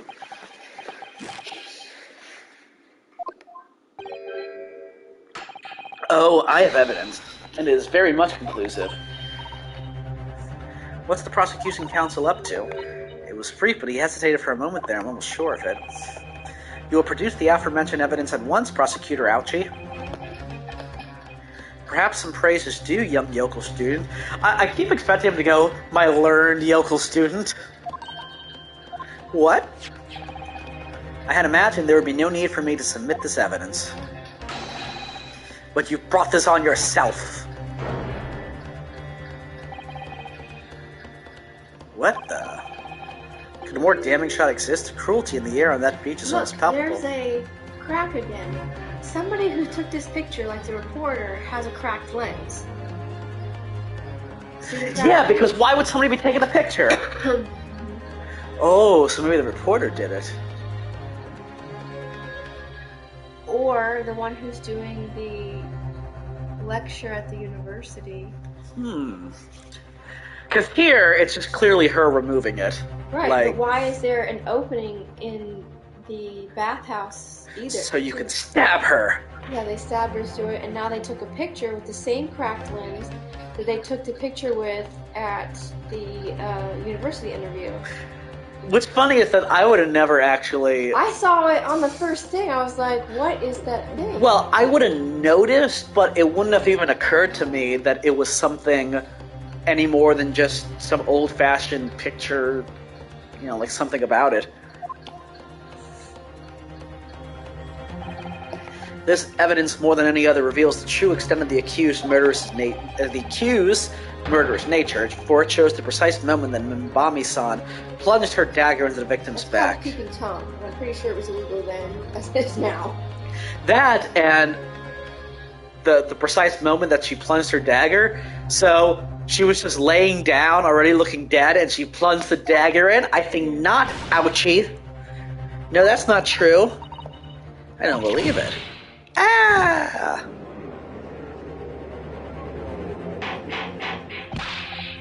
Order, order, order. Counsel for the defense, was it you who were responsible for that shrill scream that just pierced my courtroom? Perhaps his voice has yet to break. These yokels are slow of mind and slow to mature. I'll show you who's slow to mature. Careful now. Susato is starting to show her face here. It is often said that a picture is worth 1,000 words, and here we have ample proof. The court will accept this extremely cogent photographic print as evidence. I can't believe he's had a photograph like that up his sleeve the entire time. It's such a stark image, I'm genuinely lost for words. Wait a minute, I don't understand. How did you... I mean, who took that photograph? Ray. That's of no importance here. Stop trying to divert attention. Oh. That's an absurd thing to say. It's crucially important. Whoever took this photographic print was a witness to Miss Brett's death. The court must be allowed to hear this person's testimony. Arr. I will uphold the defense's demand. The prosecution will reveal the identity of the person responsible for taking this photograph at once. Well, I'm afraid I can't do that. Pardon? You see, this print arrived at the Imperial Police Bureau headquarters by express post yesterday, but there was nothing to indicate the sender's name or address. The provenance of the print is unknown. Goodness. Are we to understand then, counsel? Then full knowledge of the fact that this photograph has the murkiest of origins. You nevertheless believe it fit for submission as evidence in the Supreme Court? When you first produced this print before, I noticed that you hesitated for a brief moment, because you knew that it wasn't completely reliable evidence, didn't you? Silence, you yokel student, blabbering professor! What matters is the blatant truth that this print so eloquently expresses. But the defendant has already admitted to pulling the blade from the wound. Clearly, this isn't the moment that the knife was plunged into the victim's back, but the moment it was withdrawn. Don't waste this court's time with your ramblings. Indeed, without knowledge of who produced this print, we have no means of verifying that claim, and the scene it captures is without doubt the most compelling evidence presented to the court. If the defense is unable to shed any further light on the matter, I believe the conclusion is clear. Oh no. Oh, but we can prove who photographed it because of that. Susato, it is time for you to fight. If what you've established so far is true, then there can be no doubt. This photograph shows the moment that Ray withdrew the blade from the victim. Yes, we just need to prove that somehow. Tish, haha. You have plenty of time. Whoops, sorry. You have plenty of time to rue your defeat in the slow train back to the provinces, and to rue the day you came up against Tekatsuchi Ouchi. Or is it Sauchi? No, it's Suchi. Tekatsuchi Ouchi in a court of law. If I can't determine who took this photograph, then the trial is going to come to an end. There must be a clue somewhere. There must be some way of working out who took it. Well, counsel? Your Excellency, the burning question is who took that photograph, and the truth is... I have the answer. Yes. Yeah, look at you go, girl. This isn't about whether I can or can't come up with the answer now. I simply have to. The identity of the person through this dramatic photographic print is, I assure you, something the defense can and will reveal. What? No, you can't possibly. But as you boldly claim that you can, please do enlighten us. Unfortunately, I'm unable to present a name. How utterly underwhelming. Did you really believe you could? However, I am able to present evidence. The defense has a piece of evidence that reveals important details about the photographer's identity. What? Very well then, counsel. Present your proof to the court. Which piece of evidence do you claim reveals something about the identity of the mystery photographer? Take that! What is that? The newspaper again. Raucous England returnees tell all. It isn't the headline that's relevant here, Your Excellency, it's the photograph. If you look at it closely, you'll notice that there are some white lines on the right-hand side. Ah, yes, indeed. They had already caught my eye, as it happens. Ha, what of it? A shadow of some kind, presumably from the branches of a tree or the like? There are no trees growing inside my laboratory at the university, I can assure you. Now, if you look closely at this photograph... Good gracious. Yes, exactly the same pattern of lines is present on this photograph, too. Well, that tells us nothing. Ha, yes, it's a shadow of some kind, definitely from the branches of a tree. There wouldn't be any trees growing inside a hut at the beach, council. What's quite remarkable about it is that the two patterns are absolutely identical. How could such an extraordinary similarity have transpired? The curious matching pattern that appears on both photographic prints is a result of a camera defect. Obviously, it must be due to a problem with the camera used to take the photographs. With the photographic device? Yes, we can confidently say that the camera's lens must be scratched, and that the scratched lens causes unwanted lines to appear on every print taken with the device. In short, the two photographs under consideration here were taken with the same camera. But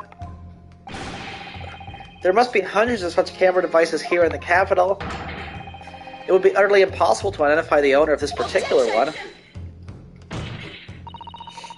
I think you're forgetting, Prosecutor Ouchie, that one of the photographs featured in a newspaper article. A newspaper, that's right. The author of that article is the mystery witness to this crime. What? Many member what?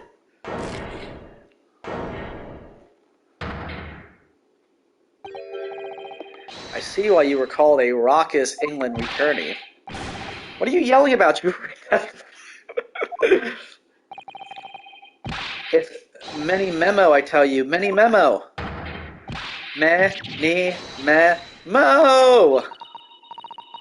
Suseki-san, what was that?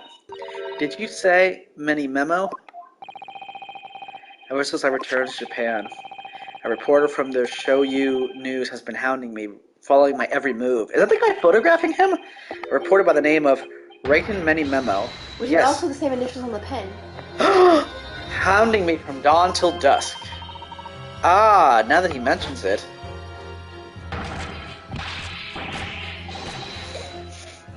So this guy's here. Could that same reporter be? And here I thought it was just something...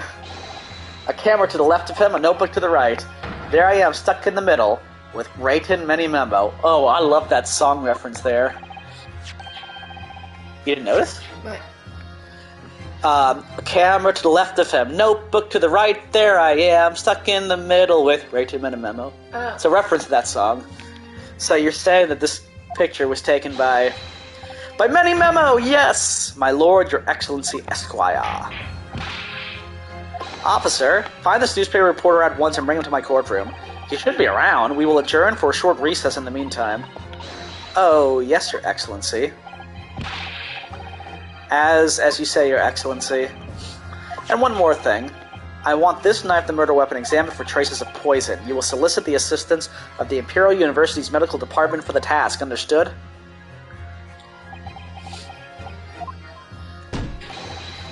Many memo!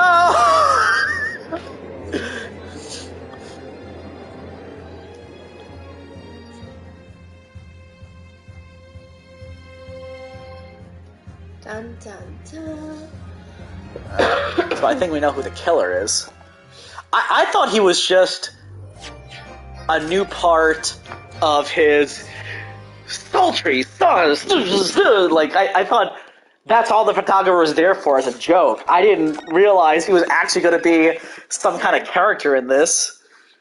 That's actually pretty cool. I actually think it's very, very clever how the pictures came to be evidence like that. Because I thought nothing of that.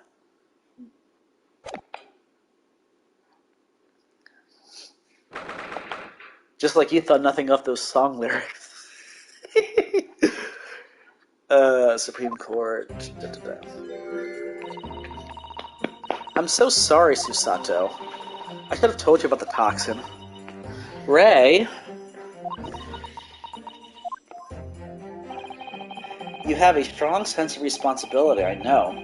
That's why you decided to shoulder the burden alone. No, that's not it at all. I was scared of my failure coming to light, that's all. So I hope to retrieve the substance from the Englishwoman before anyone found out.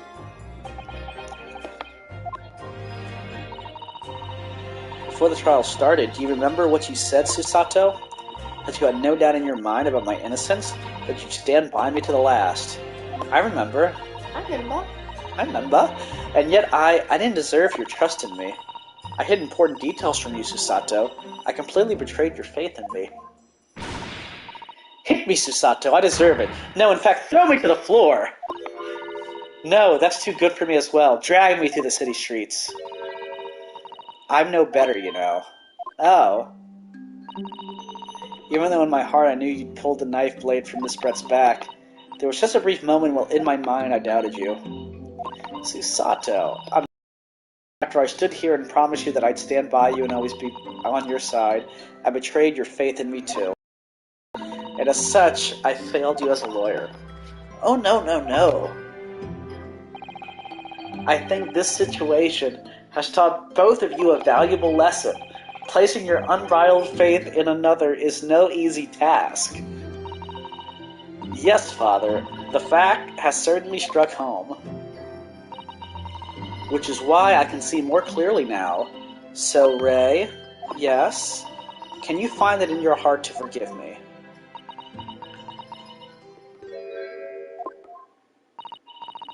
Oh, Susato. You know you'll always be a gallant, dashing lawyer in my eyes now. Oh, Ray.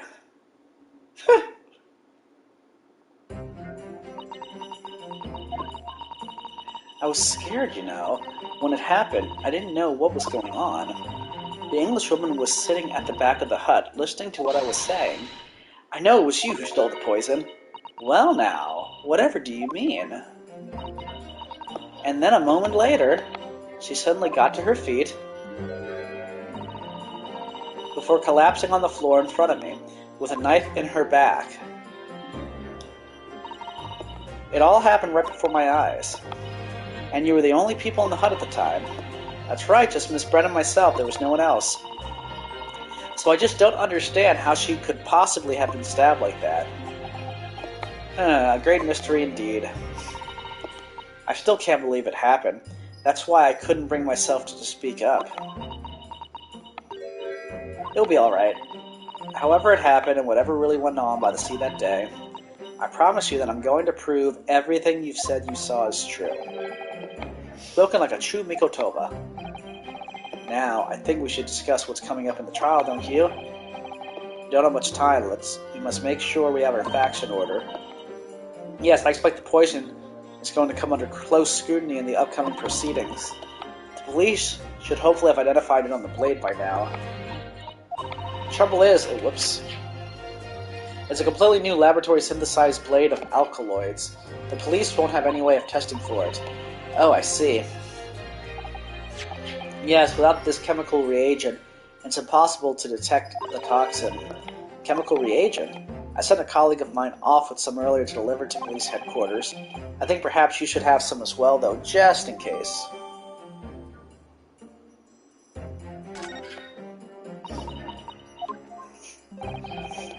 What's the matter, Chisato? You're suddenly very quiet. It's this newspaper article. Exclusive. Deadly poison stolen from Yume Medical Research Laboratory. I'm wondering how the information got out, given that it was a government secret. It was all the Englishwoman's doing. What? It was when the professor and Suseki-san were being interviewed at the laboratory. The so-called English lady swanned in and without any compunction said to Professor Mikotoba, "Oh, Professor, surely your guests would love to hear about your work on the substance here."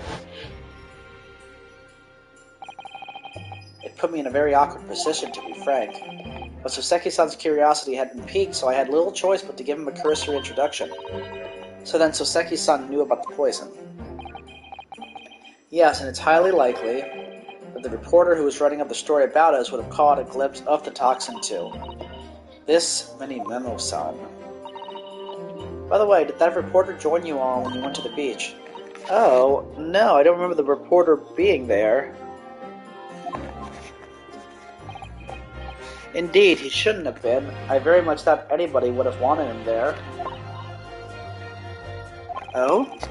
A known criminal had been given permission by the authorities to bathe by the seaside. Soseki-san pointed out that inviting a reporter might be problematic, so the man was sent back to his office. Yet he obviously didn't go back. He secretly followed the party to the beach and took this very candid photograph. And then presumably he posted it anonymously to the police. Ah. Yes, that must be what happened. Counsel? We've just heard that the new witness is now ready to testify. The trial is about to resume. Please proceed into the courtroom at once. It's time to steel ourselves once again, then. Defense attorney Ryotaro Naruhodo. Yes. Ray has put her faith in me now and told me everything. So I can't let her down. I have to prove that what she's telling the court is true. I have to prove what really happened that day. I think we already know who did it. Just gotta figure out why. Yeah, I think there's more going on here. Like more going on as far as who the murderer is? Or just... There's like the motive for the... Yeah. I hereby call this court to order as we reconvene to continue the trial of Ray Membami. Prosecutor Ouchi, have you summoned the new witness? Before I address that question, Your Excellency, I have some very important news to share. Oh, no poison. What news? And why does he look so happy about it? During the recess, with the collaboration of Professor Mikotoba's laboratory at Yume University, the police re-examined the knife that was used to end Miss Giselle Brett's life. Excellent, I admire your rapid handling of the matter. Oh, too kind, Your Excellency, too kind. I was merely carrying out your instructions, of course. I had the reagent delivered to police headquarters by rickshaw, so we'll be there in good time. But judging by the man's swagger, I fear we might need to brace ourselves for the inevitable. And, counsel, what were the results? This dagger, which was so cruelly used to end the life of the victim, has no trace of poison anywhere along its blade. So we're going to retest it because I have a feeling that someone changed out the reagent in the lab so that we wouldn't get... Yeah. Well, I would stake the reputation of the police on it. Armed with the reagent, the test is extremely simple. They couldn't have made a mistake. So yeah, something happened there. In short, the accused's feeble excuse earlier has been utterly destroyed.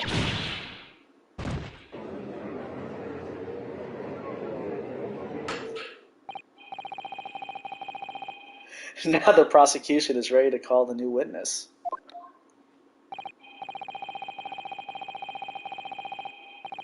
Ah, the newspaper reporter who managed to capture and photograph the crucial moment. Good. Very well, officer. Bring in the witness. No trace of poison on the knife. But if that's really the case, how could the toxin have entered the victim's body?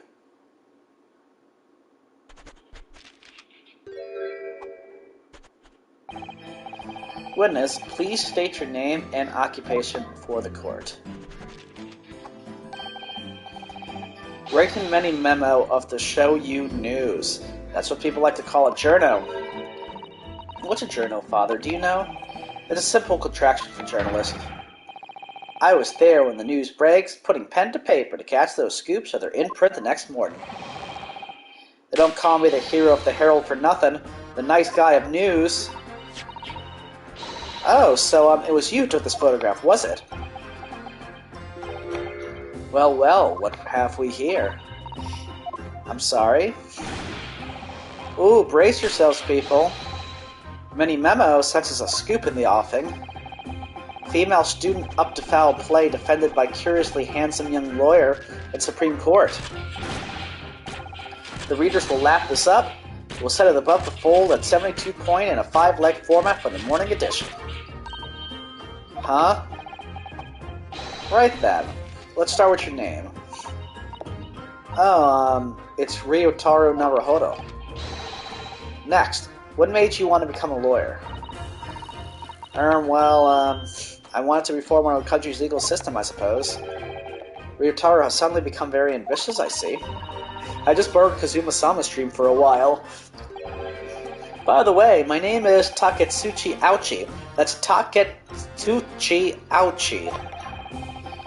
The so-called dark horse of the Supreme Court, my objections strike fear into every defense lawyer's heart. No, the readers won't buy that. What? Witness? Yes?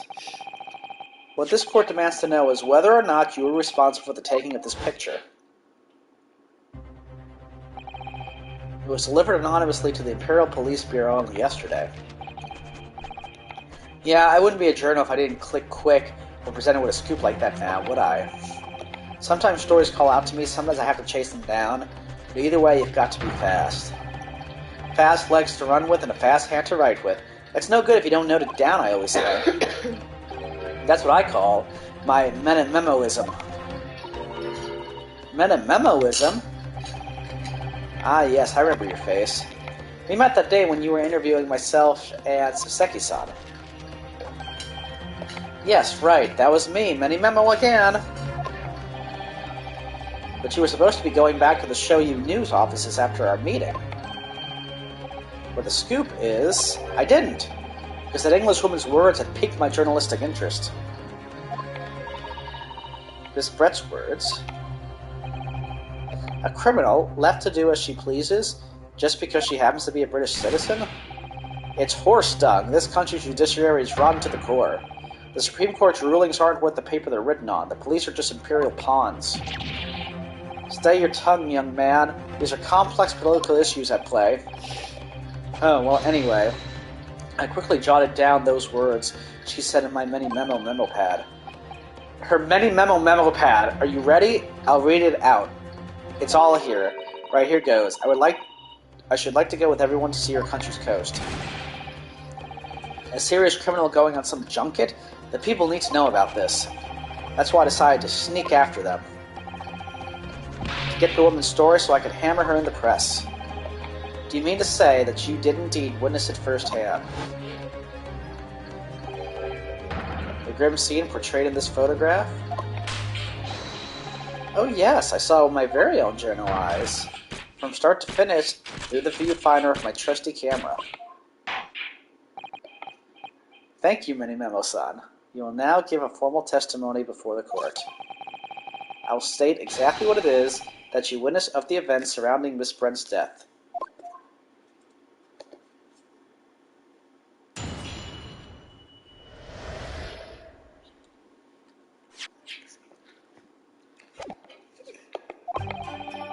The beach hut was made of shoddy old reed screens, so there were plenty of gaps I could see inside through. An Englishwoman was sitting on a stool when a student girl came in and started arguing with her. Seconds later, the girl pulled out a knife, throwing the Englishwoman to the floor as she stabbed her in the back. My smoldering journal spirit burst into flames. Quick as a flash, I looked at my camera ready to click. I pulled apart the rough weave of one of the screens and poked the lens through for the perfect shot. reed screens, you say? Right, you can see them clearly enough in that great shot I snapped. The hut walls were just screens made of coarsely woven reeds. Yes, it allows the breeze to pass through and bring some relief from the summer heat. And it was a breeze for me to poke my camera through and see the whole thing hotting up. There we go, thanks. Ignoring for the time being the appalling invasion of privacy involved. Did you witness everything that happened from the moment the defendant entered the hut? Oh yes, I saw it. I saw the whole thing from start to finish. And you said that you took the photograph through a gap in one of the screens. Luckily for me, they were pretty shoddily woven. I pulled the reeds apart and thrust the lens of my camera through the gap. Would I get away with it, or would I be seeing? It was the gamble of a lifetime. A tenacity of purpose that's considered admirable in a journalist, I suppose. Run a risk one day, or run a scoop the next. That's many memoism in a nutshell. At last. It would appear we have a genuine witness to this wicked crime. The evidence and testimony are extremely compelling. I believe we may be close to a verdict. No! Wonderful news, Your Excellency. Wonderful. Nevertheless, it cannot be denied that this testimony begs one very large question. What question? Exclusive news, a startling photograph, all the makings of an exceptional story for the reporter. Why, then, was the story never published? Oh, that's right.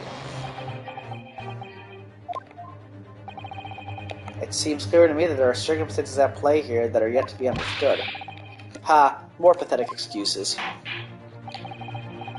Very well then, counsel, proceed with your cross-examination. Yes, Your Excellency. There's more to this reporter than meets the eye. He's keeping something about this case very close to his chest.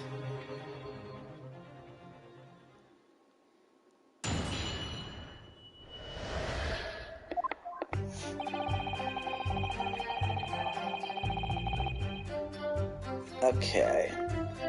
So that's how we saw through it. There were plenty of gaps, but to get the perfect shot, you have to put the camera through, is what he's saying. So we can't really get him on that, it seems.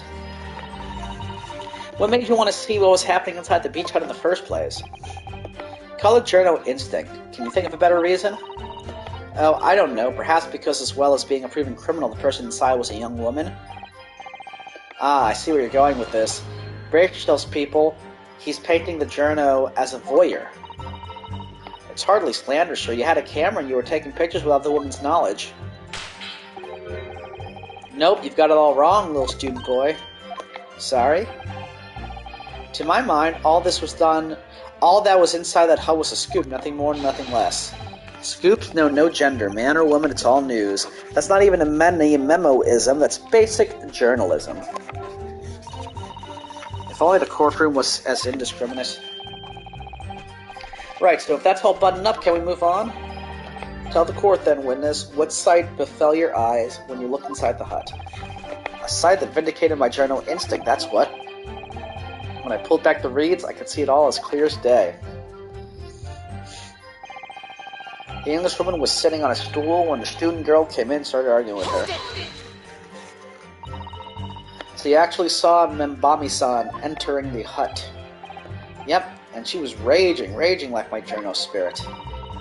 And the argument you mentioned, what was that about exactly? You stole it. I didn't steal it. That kind of thing. Talking about the poison, I suppose. The student girl walked right up to the Englishwoman and really started laying into her. I mean, if she'd laid into her anymore, there would have been eggs. The man should have been an author. His descriptive talents are wasted on journalism.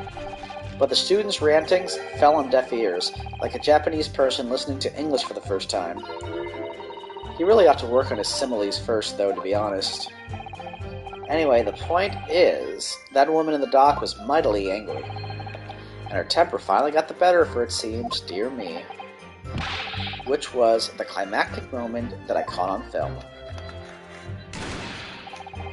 Seconds later, the girl pulled out a knife, throwing the Englishwoman to the floor as she stabbed her. Hold it! Do you swear before this court that you actually saw the precise moment when the stabbing took place? Ha, the precise moment? I didn't see just that. I saw the whole hellish scene play out from start to finish. I have here a simple plan of the beach hut. Perhaps you could use it to explain to the court exactly what you witnessed? Right you are. It's all here in my memo pad. When I first peered into the hut, I'm sure the Englishwoman was on the stool at the back of the hut here. Yes, and the accused's own testimony confirms that. She just sat at the back of the hut smiling sweetly is what I have noted down. It's my turn to testify now. Try not to interrupt. Ugh. Then the next moment as I was watching, the evil student girl entered the hut. After a while, the pair of them ended up in the middle of the hut, arguing furiously. The Englishwoman went for the student, but the girl dodged out of the way. And in a flash, plunged a knife into her adversary's back as the two passed each other. She was probably gonna stab her with the pen.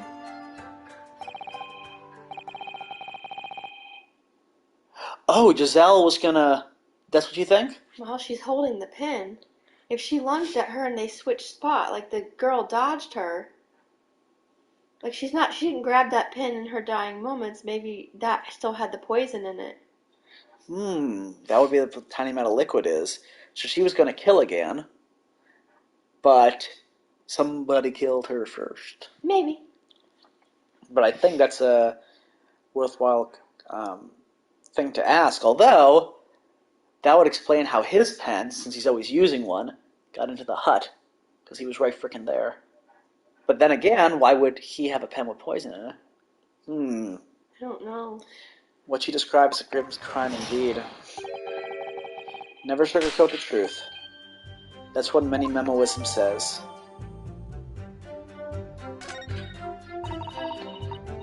By the way, many memo-san.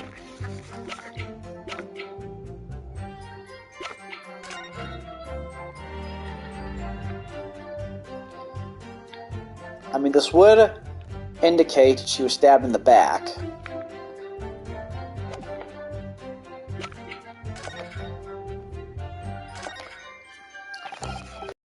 Yes, this must be the victim's blood. Oh dear, blood is never a pretty sight, is it? I'm having to fight the urge to run it under a hot tap and get it clean. You always have been fastidious about cleanliness, haven't you? I think this is something else, Father. Whoops. Oh. You put the reagent on it?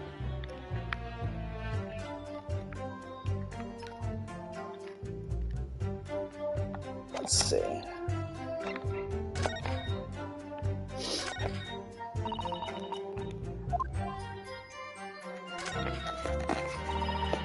The label appears to be written in a foreign language that I don't know. It's German, so your knowledge of English is going to be of little help here, I'm afraid. Couldn't you just have written medicine on it in Japanese? Then we'd all be able to read it. German is the international language of medicine, my dear. But yes, I can certainly see the merit in labeling the bottle in Japanese, though I'm not sure medicine would be entirely appropriate. But see, Giselle only speaks English and Japanese. She doesn't understand German. So she wouldn't know what that is, so this one's going to be untainted. That is true. Okay, now that we have that. Whilst you were watching the terrible scene unfold before your eyes through the gap in the screen, did it not occur to you to try to prevent the tragedy rather than capture it on film? Journalists have to be observers. We can't get involved. That's our raison d'etre. I wish I knew how to pronounce that. So you didn't converse with Miss Brett at all? Obviously not. An observer always remains on the outside looking in. And that's something to be proud of, is it? Your Excellency, if I may. Yes, Professor. I think the witness's last, expertly phrased statement should perhaps be added to his formal testimony. Father, what are you... I will grant the defense's request. Mini Memo, you will supplement your formal testimony with the aforementioned statement. Well, nihilism is the foundation of many memoism, but I'll gladly prove that my words aren't meaningless. I never once set foot in the hut, nor spoke with the Englishwoman. I was only there as an observer. Hold it! Really? You didn't set foot inside the hut at all? You're quite sure about that? I think you may have the wrong impression of me. We're talking about a murder scene here. My nerves were stretched to breaking point already. Oh, I see, you were scared. Maybe I did have the wrong impression of you, yes. It was all I could do to stifle a scream and hold my hand steady enough to snap the shot. You really should have summoned help before thinking of your camera. Many memoism and humanism don't always agree. And most of the time in those instances, many memoism comes out on top. Ha! As a sculptor of stories, sometimes I have to be cruel for my art. Yes, that's spot on. Surely he's making all this up. He claims to have spied the whole affair from start to finish. If true, his testimony is devastating. But it does seem as though he's holding something back, doesn't it? If that's how you feel, I suggest that you trust your instincts and press him on everything he said. As you've no doubt seen... So when he says he didn't step foot in the hut, present the pin to him. Yes, although since Miko Toba said to press everything, I think we should press everything first. I feel like we skipped something. I've seen witnesses like this pressed off, and I know exactly what to do. There was one we didn't. I think the fifth one. Yeah, that one we didn't do. And we didn't do this one either. Hold it! The court is fully aware of your desire to capture the incident on film, I'm sure, but why then did you choose to post the photograph anonymously to the police?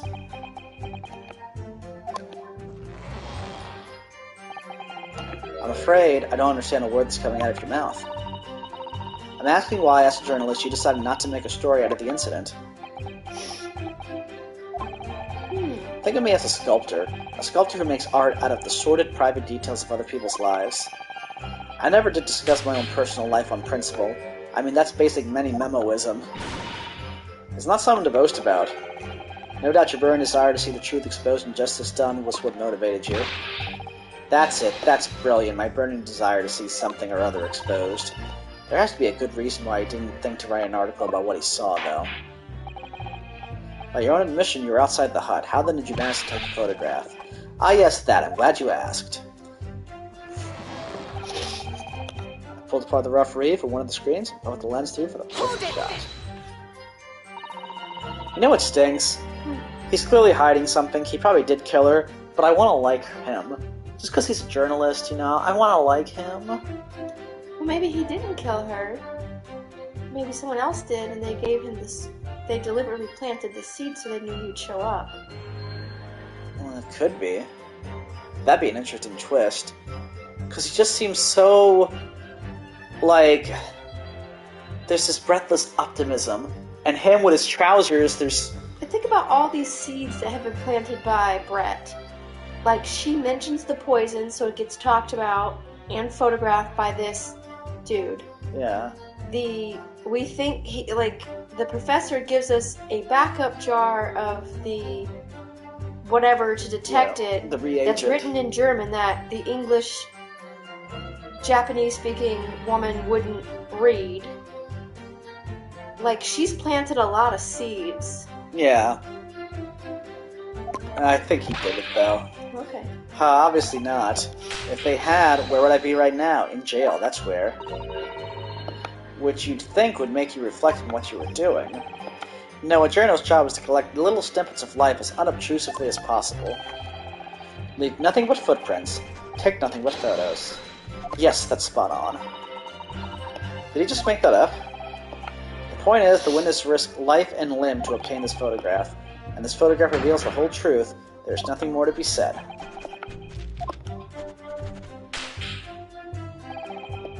And then once it from the hut. Why did it skip the fifth one again? Or did it? Okay. Okay.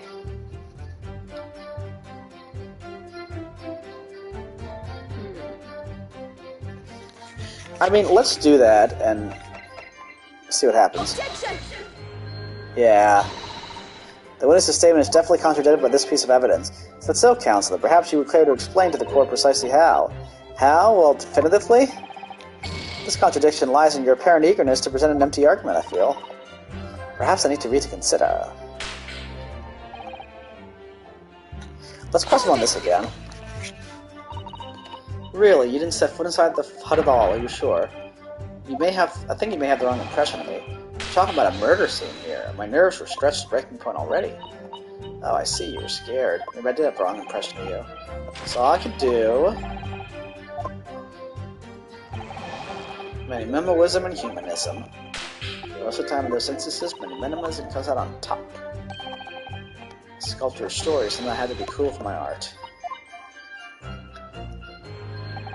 I think we did press him on everything.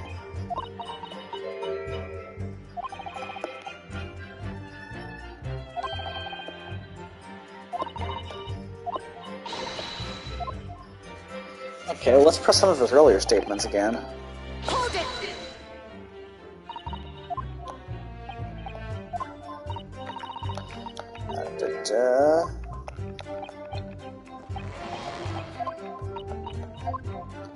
So far, everything's the same here.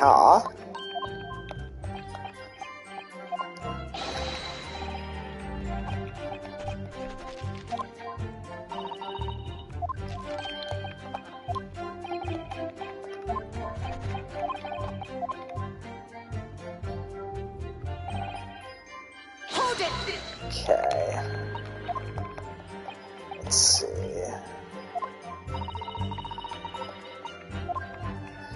So bad, you stole, I didn't steal it.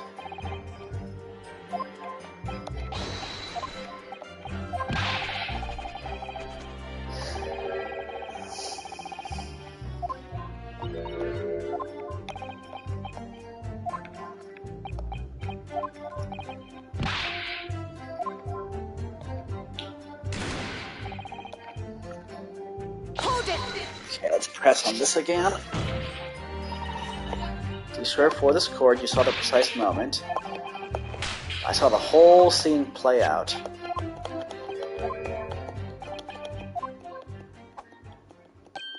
Right you are. It's all in my memo pad.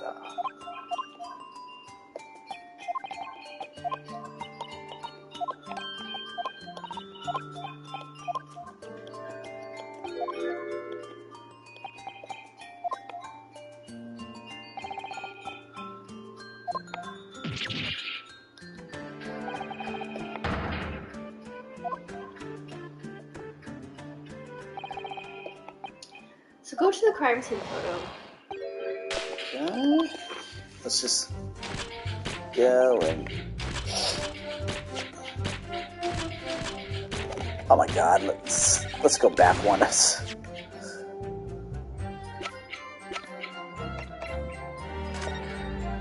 that one.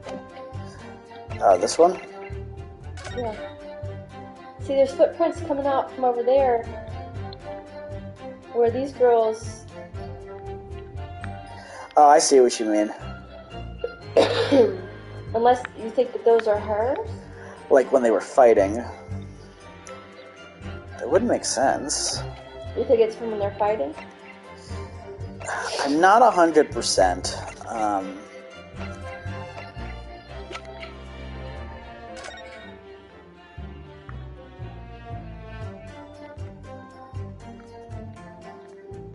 Because he doesn't show her walk over there, does he? Yeah, so she was here. So yeah, it does seem kind of interesting there.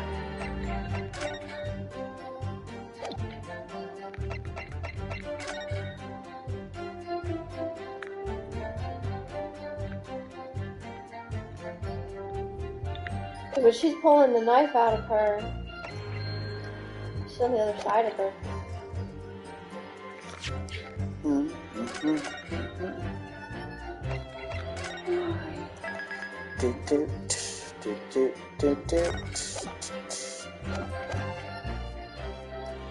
Let's see. Are you trying to hint that maybe we should present that as far as him not coming in? Maybe?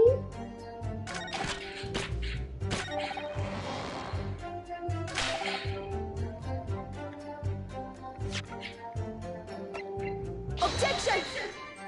Whoops. You're doing the wrong one. No, I did the one with the footsteps.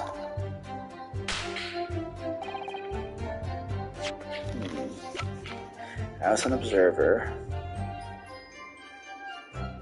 So you've tried the pin. Tread the pen in the crime scene photo.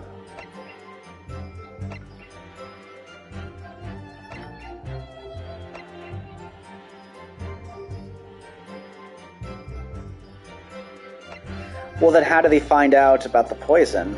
Well, we haven't actually established that he wrote this, did we?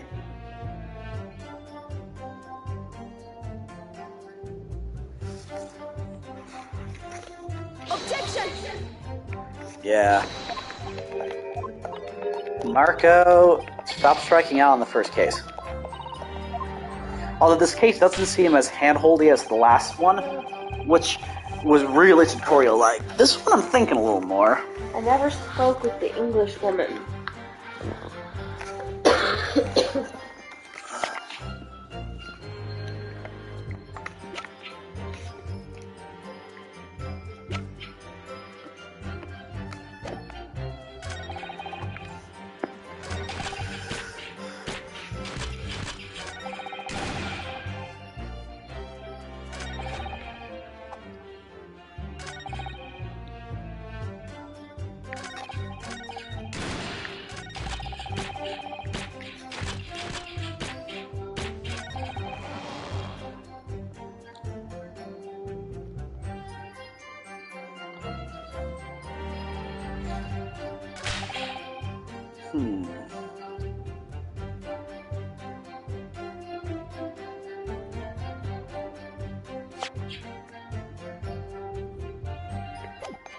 I mean, we've pressed them on everything, right?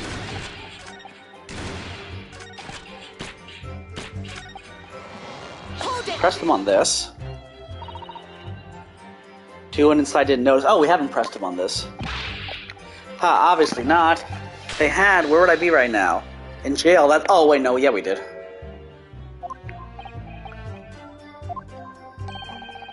Take nothing but footprints, take nothing but photos. Yes, that's spot on.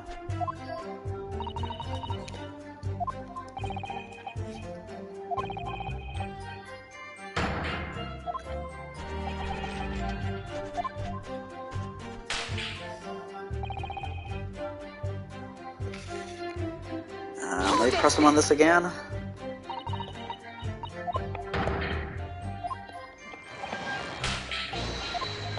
No, this will be the third time press them on this.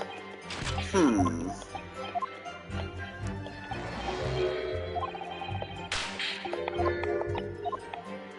we have to present something to him?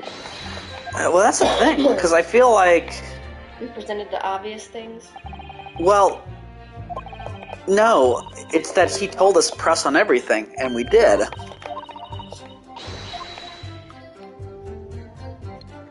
Unless by pressing him we got an additional statement and now we need to present something for it.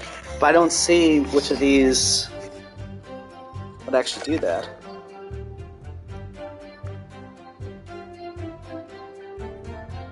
Unless this shows that there's not a lot of cracks to look through. Like, this seems to be the only crack. That is true, like right where she's sitting. Yeah.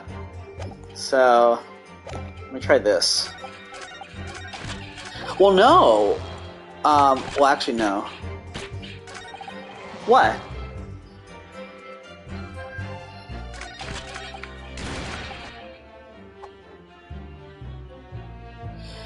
Because that photo, I already presented for that, so that actually wouldn't work.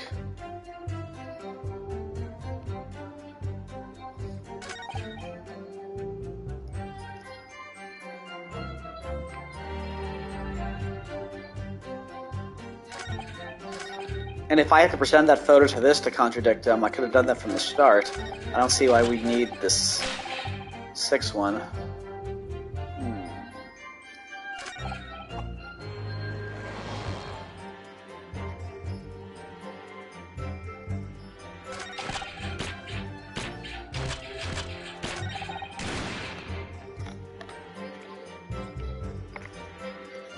This one, she's already... Seconds later, the girl pulled out a knife, throwing the English woman to the floor as she stabbed her in the back. That didn't happen. She's pulling it out of the back. Yeah. It's weird, because this seems different than the description he gave. Hold it!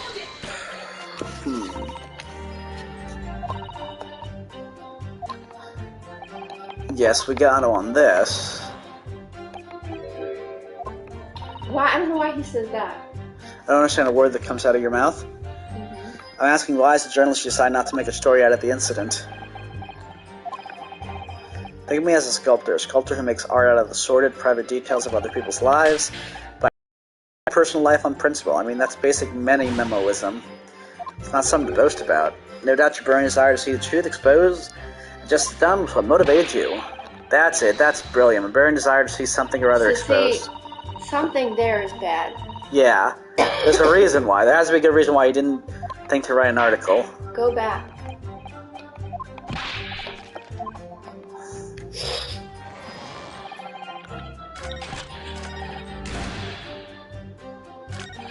Back more? Whatever one just prompted him to say that. This one.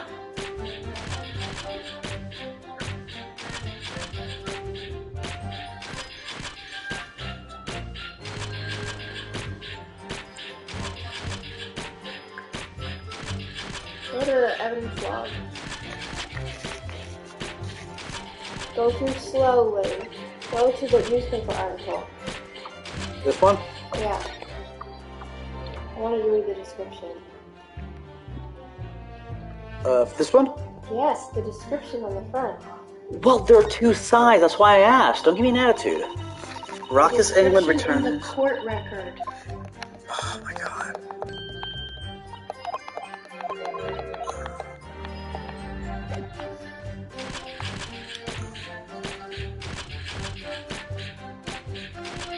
Okay, proceed. Maybe you present the article to him. Why? Because we believe he wrote that. Or that one. I think... It's that one? I think you might be right, yeah, 'cause that's a Poison article. But I don't know if we're ready to make that jump yet, based on what he's saying from this.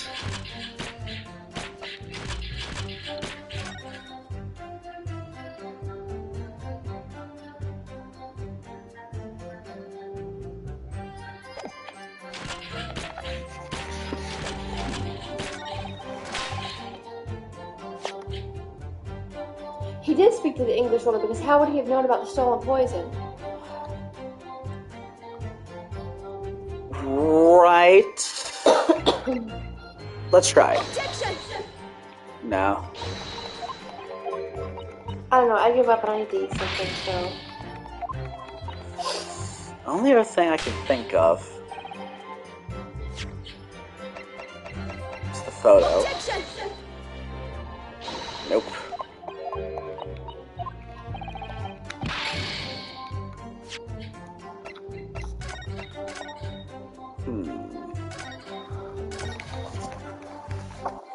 What time is it? 6:30.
An article, maybe? Like, this is the article? Nope. Not for that. Boy, I'm really at a loss for words.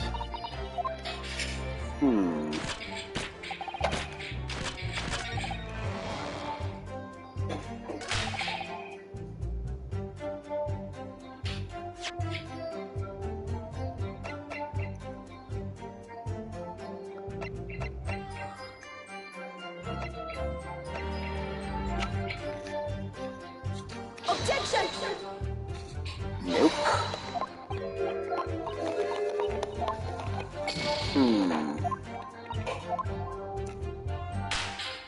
I've pressed him on everything. Let me go back, because right now I'm just kind of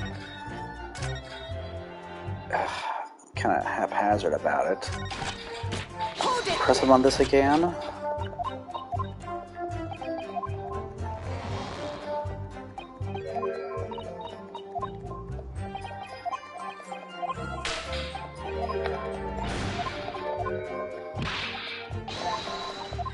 Okay.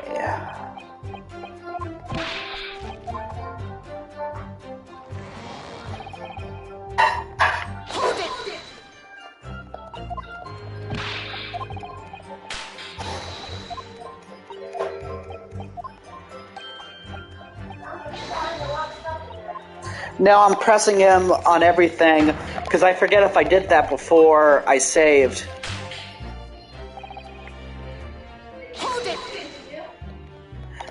Not yet, but at least if I do this, then I know that I at least have pressing him on everything covered.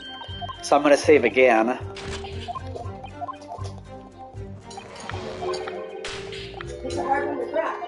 Yeah.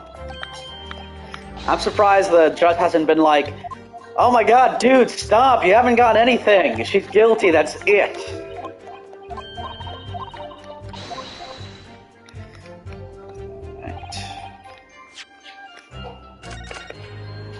Now I can save again. Okay, so I'm really sorry to do this. Let me press on everything again.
This woman was there on the stool. So I was watching. She went in there.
Not yet. Maybe it's the crime scene, like it doesn't match.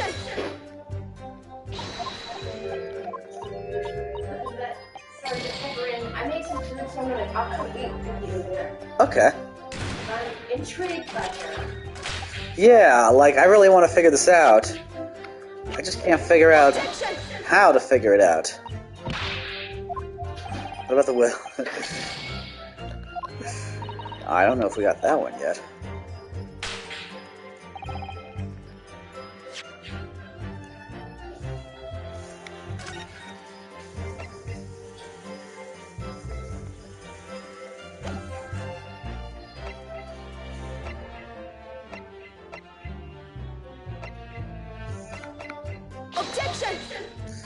Right for the fountain pen, but oh, I feel bad even doing it like this.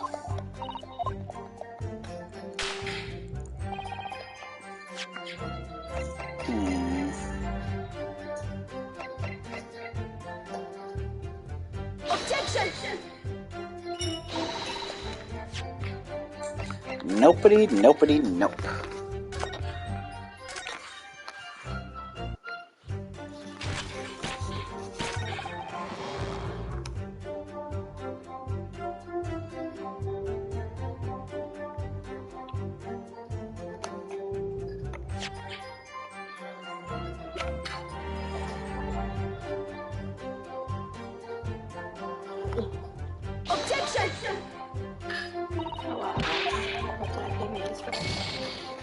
Well, we had 3 rices that we got with this order. Really? Mm-hmm. Well, this is, my dad gave me rice from his, but anyway. I'm trying to We've think. tried every darn thing. Yeah. It's so weird. I wonder if presenting her picture to him would do anything. We can't do any pictures. Oh. What are we missing? We obviously have it to confront him.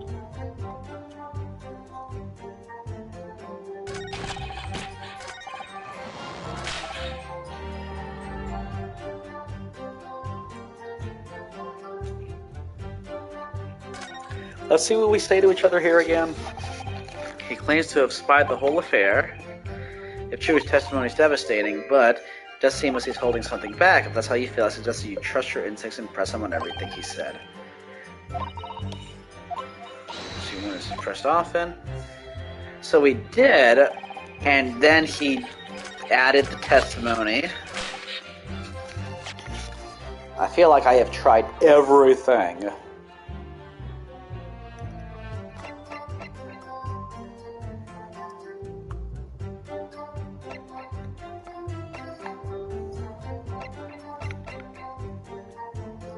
I think I even tried the poison article on this.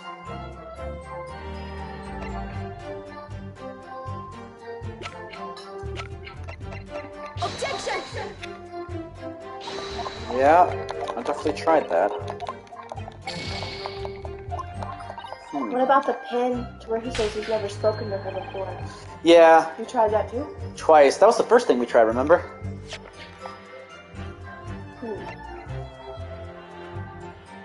I tried this, I tried this, I tried this, thinking, well, maybe something with the means that he could have, but I couldn't even think. I even tried like that, tried the poison article.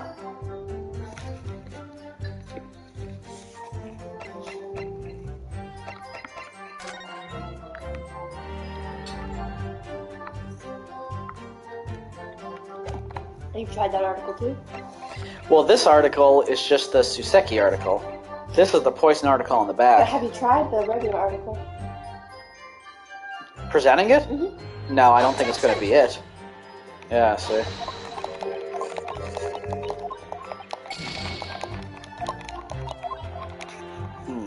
Maybe we're trying to present it the wrong. Like, we got this out of him, but maybe we're supposed to present somewhere else. Yeah. Let me try one more time on this. I feel stupid for even doing it, but present something that I haven't presented yet. I don't know if I'm gonna feel stupid when we figure it out or Yeah, what. we are. I think it's gonna be here. Because this is where he gets kind of. Yeah, there's no instinct. Someone told him to be there. Even though he says, I heard her words and showed up. So let me look at.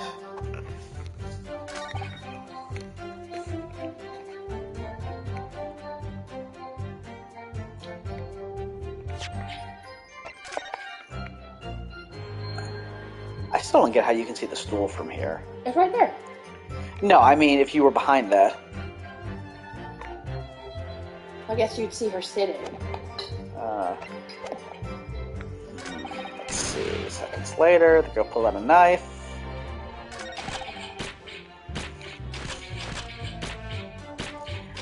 Now here he's claiming he whipped out his camera because he saw the fight happening.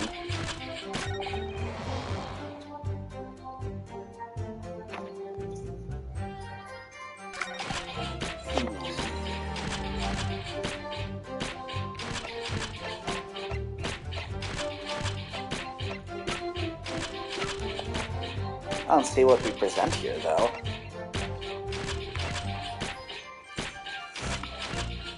Maybe the poison? I mean, the poison article. Plus, I did present it rather more forcefully than I intended to. You will kindly refrain from those over-exuberant outbursts. Try the original article, because how did he know to be there for that?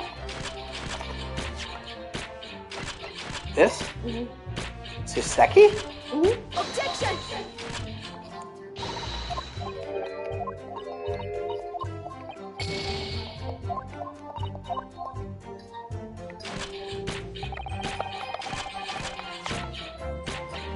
I mean, it could be this one. Poison, but no.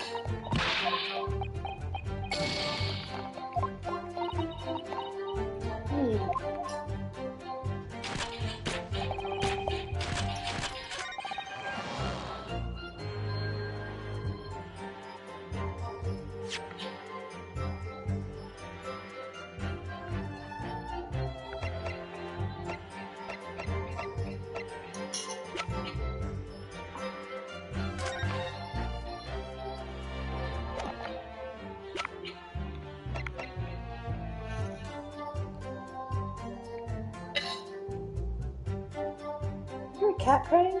Yeah. Where? I thought it was just, Sgt. Pepper. I thought I let her in. Objection! Perfect. No.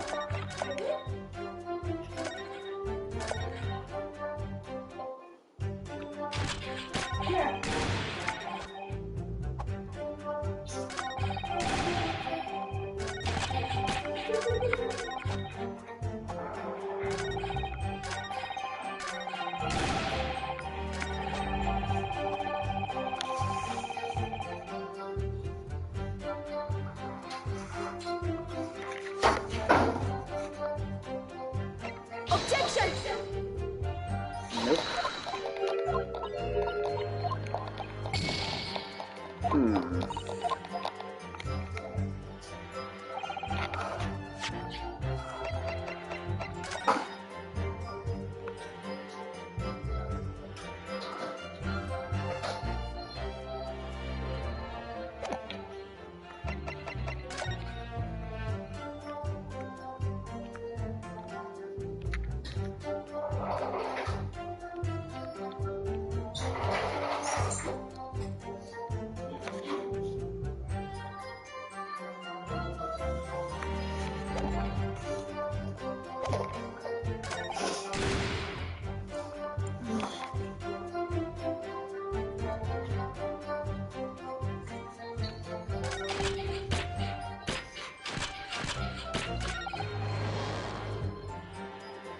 Hmm. Part the rough weave of one of the screens, apart the lens through for the perfect shot. I never once set foot in the hut nor spoke with the Englishwoman. I was there only as an observer.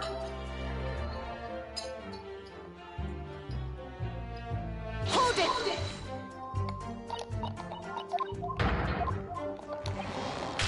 Summon a murder scene. My nerves. Breaking point.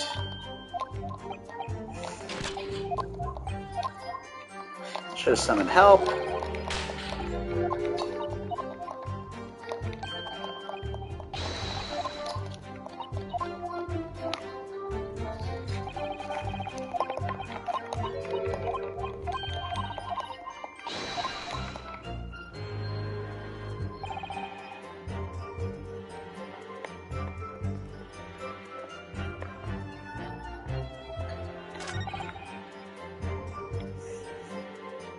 Did you try a picture of the crime scene on his first statement? I think so. Objection! I'm at the one who keeps that face down. Oh, I'm pretty sure I did. I'm losing track. Yeah, I'm almost positive I did.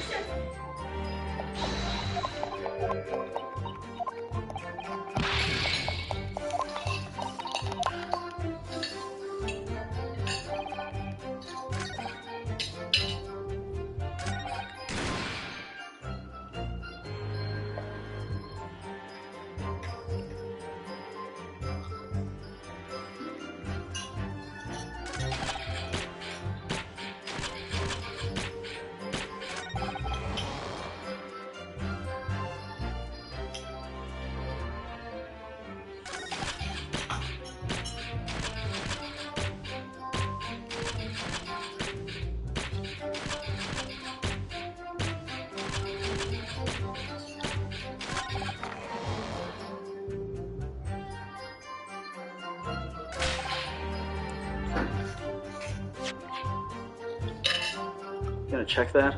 It's the cat. Hmm.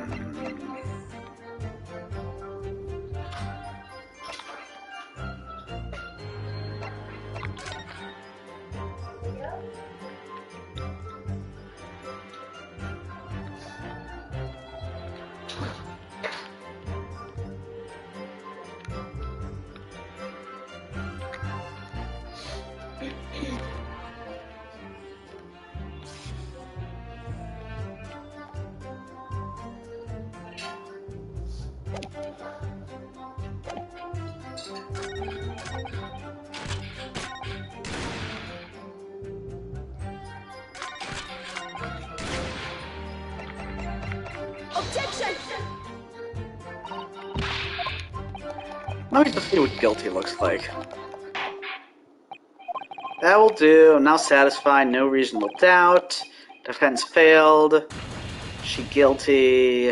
And that's just the way it is. Court is adjourned.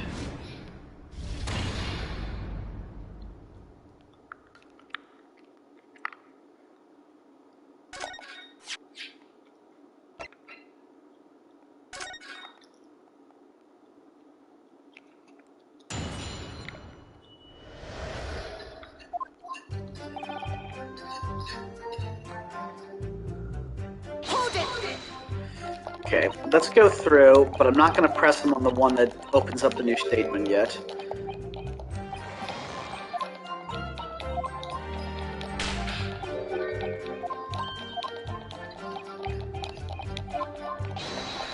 It was Scoop.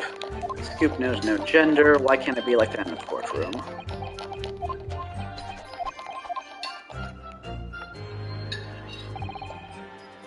Hold it!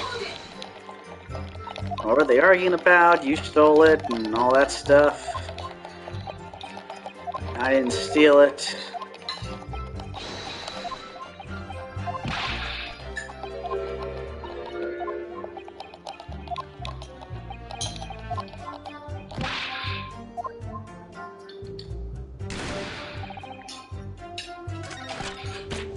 Okay, let me do the fourth one first.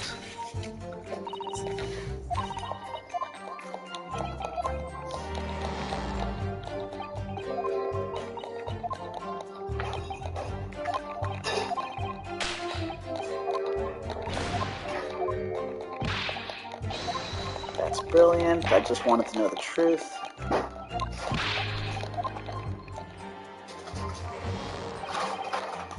Hold it!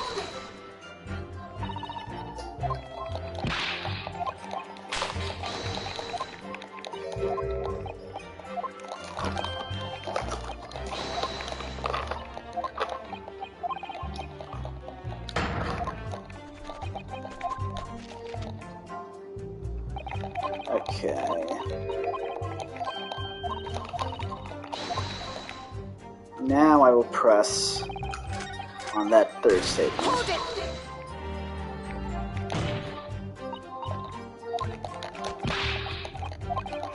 I saw the whole thing.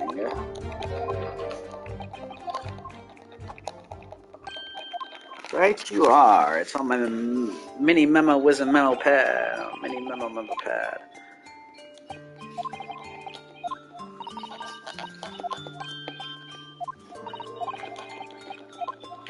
Next moment, the culprit came in. The evil girl came in.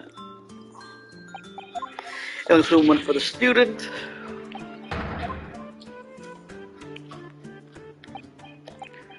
She describes a grim scene indeed. Never sugarcoat the truth.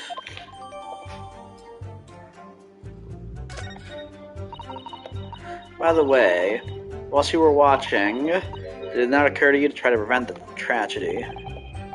Journalists have to be observers, we can't get involved. So you didn't converse with Miss Britt at all? Obviously not. An observer always remains on the outside looking in. And that's something to be proud of, is it? Your Excellency, if I may. Yes, Professor. Then the witness's last expertly phrased statement should perhaps be added to his formal testimony. I will grant the defense's request. Nihilism. Let me save. We press them on this, and we know for a fact now this is the last thing we haven't pressed so far. Really, didn't set foot at all. Talking about a murder scene here.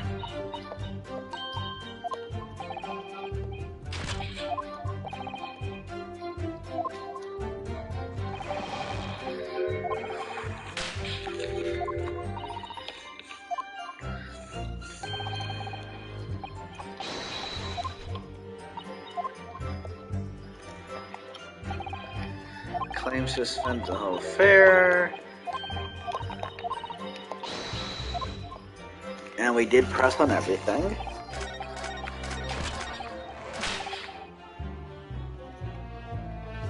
He didn't step foot inside at all. Do we have to observe this again? I don't think so.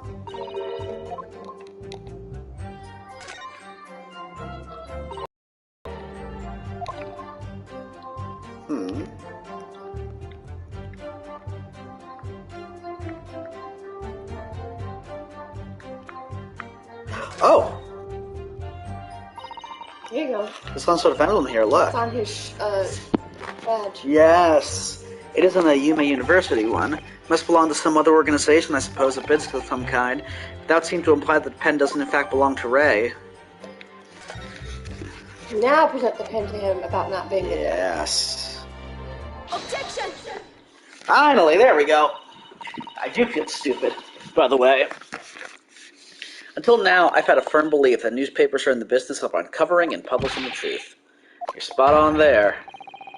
The press doesn't lie, which is why I'm proud to wear the emblem of the Shoyu News on my arm. In a way, that's more mini-memoism. Sadly, though, it seems that journalists who write for those papers don't always share the same passion for the truth. What are you suggesting with those recriminatory words, Counsel? Mini-Memo-san, do you recognize this fountain pen? Ah. This pen was found at the scene of Miss Brett's death. In fact, the murdered victim was gripping it in her hand as she died. What are you?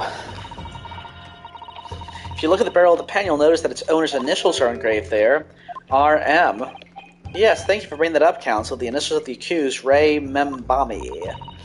Is it a coincidence, I wonder, that your initials are also R.M.? No. Write in memo, R.M. That's horse dung. Can't you see one of the central tenets of mini-memoism is being a pencil user? And yet, as the court will clearly be able to see, on your right hand, there's a very obvious blue ink stain. It would appear that you must have some rather carelessly left it somewhere recently. Your favorite fountain pen, that is. Horsey horse dung. Many Memo-san, is it not the case that before she died, you met with Giselle Brett in the beach hut? Why should we listen to this absurd nonsense? It's nothing but another excuse. Exactly. Shoyo News will stand behind me all the way. I deny everything. There must be as many people with the initials RM as there are stars in the night sky. The defense has neither the time nor the inclination to count every star in the sky. And there's no need anyway, because this pen has more to tell. Yes, there is another clue. A clue that undeniably proves who its owner really is. In that case, counsel, the defense will now show the court where this alleged clue lies. Of course, Your Excellency.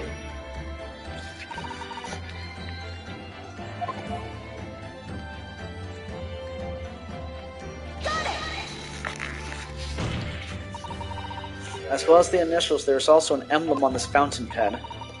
An emblem that you will of course recognize, many Memo-san. Goodness me, it's the emblem of the Shoyo News.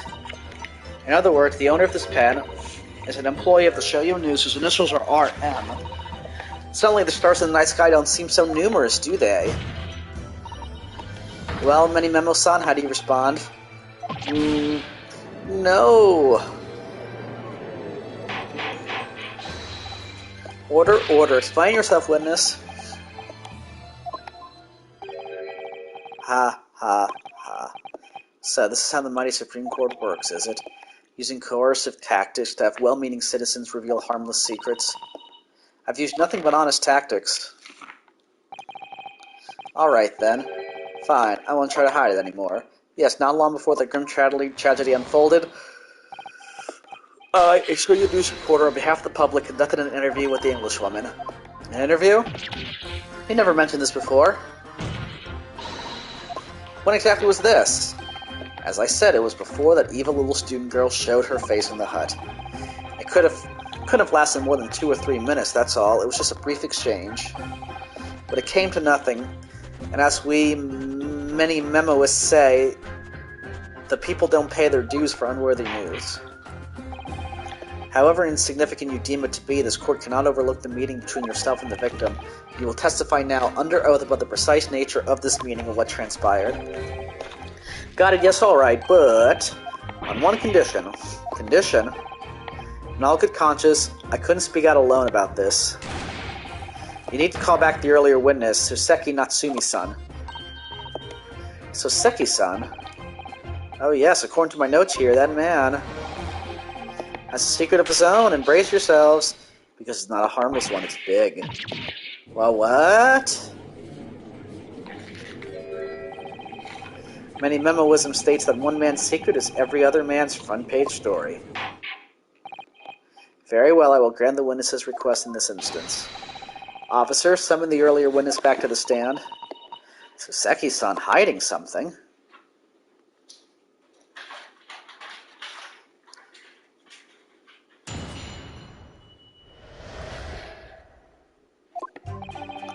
I asked the Englishwoman for an interview, but she declined, so I left the hut without making a fuss. Then, watching secretly from outside, I saw the woman being stabbed and the other witnesses come running. The detective realized that the victim still had a pulse, so he ran off to fetch help. That's when this writer man here asked the woman a very significant question. But he didn't say anything about this in his testimony, which is why many men was in demand. I reveal it now. You mean to say the victim regained consciousness? And when she did, you decided to ask her a question? That's, true, yes. He did. And that's not all. The woman gave him a very definite answer. An answer that incriminates the accused. This is preposterous. Why am I only hearing about this now? Why didn't you mention this before, you yokel hack? It wasn't even a conversation. Yes, I did pose the withering English Rose a question, I don't deny it, but she could no longer speak, she was barely conscious even.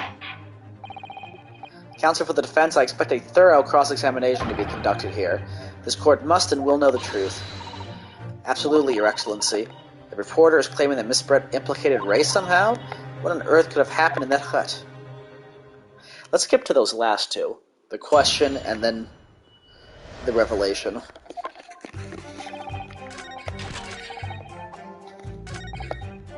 Hold it! What question? What exactly did he say? Well, now, you should hear that from the horse's mouth, I think. Don't you, Mr. Rider-Man? Arrgh! Out with it, you yokel hack!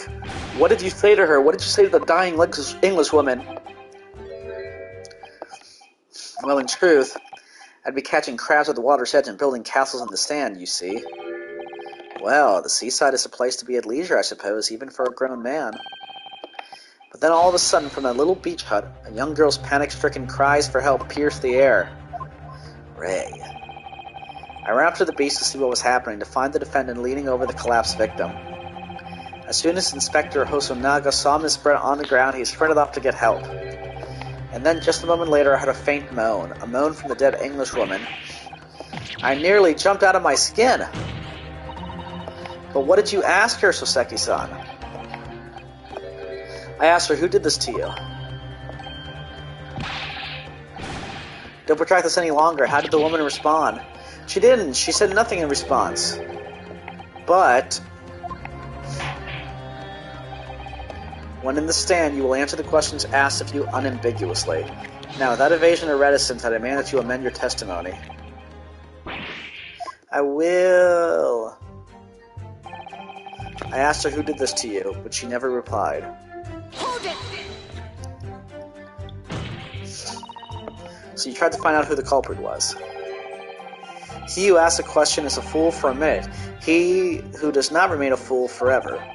And having been labeled a criminal twice during my time in Great Britain, I was quick to make up my mind. Better to be a fool for a minute than remain a fool in prison forever. However, you've indicated that the victim failed to respond, is that correct?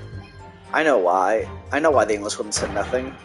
She was ignoring me because of my stupid mustache because I'm Japanese.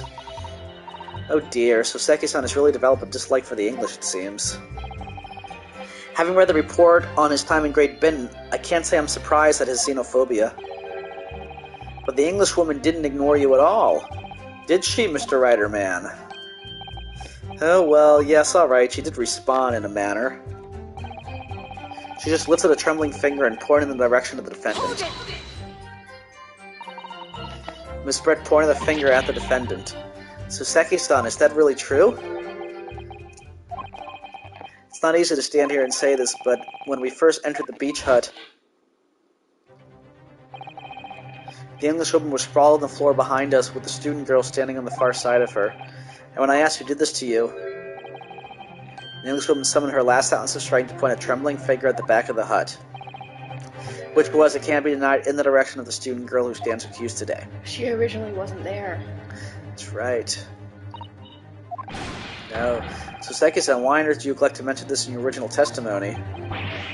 But, fiddlesticks, I say. This is not a British court of law. You will respond in Japanese. Yes, of course, the Englishwoman did point her finger toward the back of the hut, but I was trembling, and she was trembling, and everything was a blur, and thinking back about it, I feel as though perhaps she was pointing in a slightly different direction. Actually, no, not slightly, in a very different direction to where the student girl was standing. To somewhere at the back of the hut, where nobody was standing at all. You mean the true memory of events and the direction in which the victim was pointing are both unclear? Yes, that's it, unclear. I'm very, very unclear. Your Excellency, surely this proves the matter beyond all reasonable doubt. Yes, the woman may barely have been conscious, and yes, perhaps her finger wavered slightly. But there can be no doubt about this, that this was an attempt by the victim to confirm the identity of her assailant. Why? Because as the court can see, there was no one other than the accused in the direction the victim was pointing. It is now abundantly clear that no one besides the accused could possibly have committed this crime. I am inclined to agree. In the absence of any critical argument to the contrary, I believe we can now conclude this trial. No. The headline's writing itself. Dashing lawyer's hopes dashed. 92 point across the whole page. We'll do an extra edition. This is a serious blow, Susato. Unless we're able to identify the true culprit and substantiate our claim with evidence, the judge will give his ruling and the trial will be over. But that's impossible, Father. We don't even know how the crime was committed yet. impossible that the task may seem we have no choice. We must think back over everything we've learned thus far. Somewhere in all those details, I'm confident we'll find the clue we need. Ray gave us her account of how events unfolded in the defendant's antechamber before the trial resumed. She told us what happened at the precise moment Miss Brett was killed. The Englishwoman was sitting at the back of the hut listening to what I was saying, and then a moment later, she suddenly got to her feet before collapsing on the floor in front of me with a knife in her back. How could Miss Brett have been stabbed in the back in a beach hut that was empty but for herself and Ray? Somewhere amid all the information we've gathered so far, there must be an answer to that question. I take it then the defense has nothing further to add? So, the gallant yokel student's luck finally runs out. I can't say I'm surprised. In that case, I am ready to deliver my final verdict on this matter.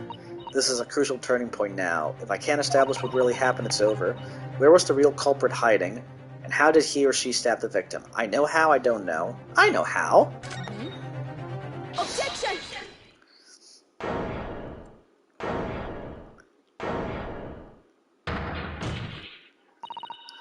Your Excellency, I respectfully ask you to postpone your adjudication for the time being. Oh, to what end, counsel?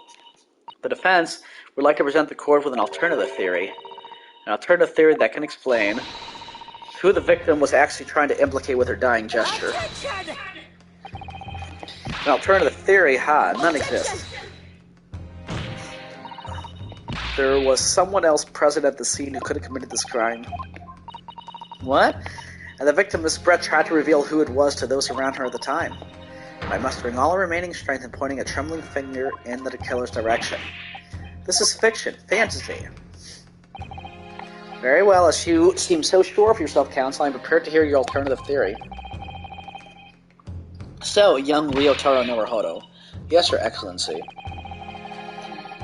You present your latest theory to the court by means of this plan.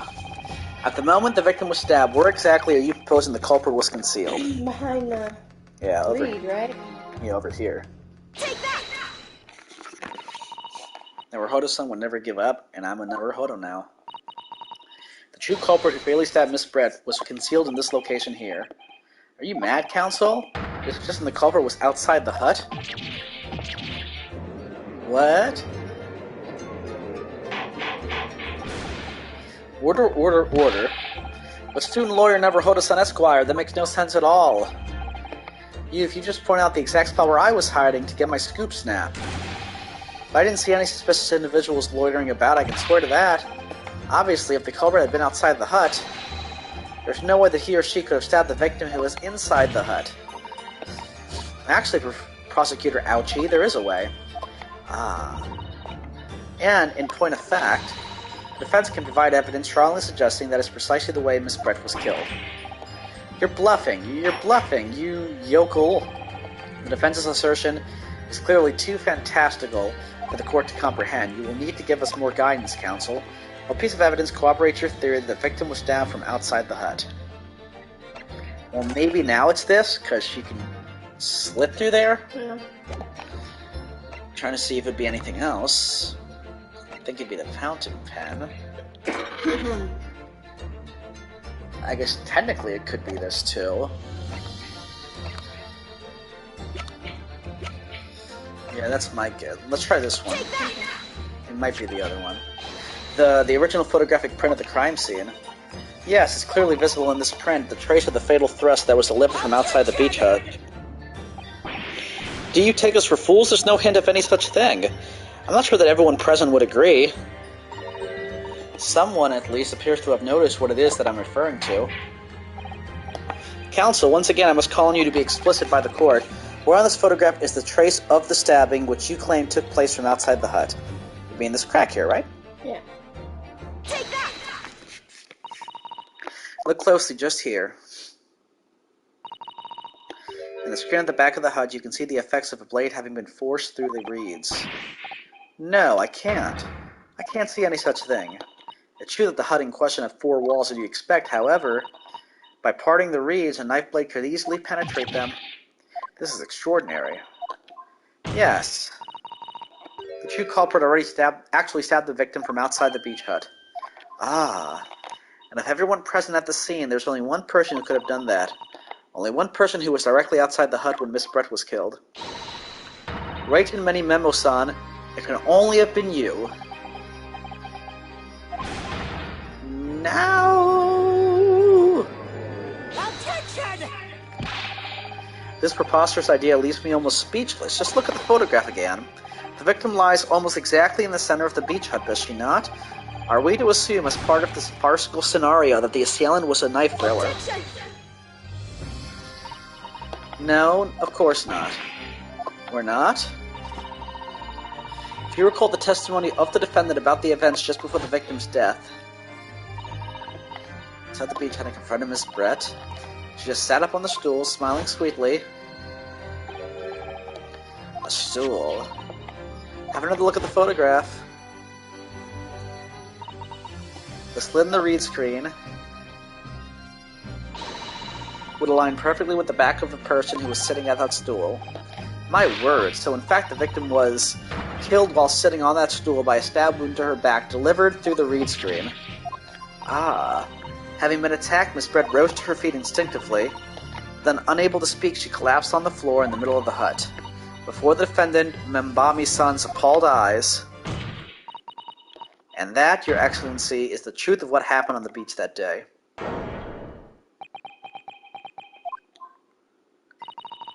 By your silence, Minimemo-san, I take it that you don't deny the charge. This is absurd! That will do. It would appear that we have a tacit admission of guilt from the witness. Accordingly, this court has successfully established the truth of this matter, which means that the defendant Membami-san is innocent of this crime. Oh, thank goodness. Yeah, right. I finally made him cave. I must say, I've never been more proud. No, this can't be. The Aochikan clan, what of my growth? My growth of hope? It wasn't all an apparition. I can't accept this, I won't. I see no reason for the continuance of this trial. I will therefore move to conclude.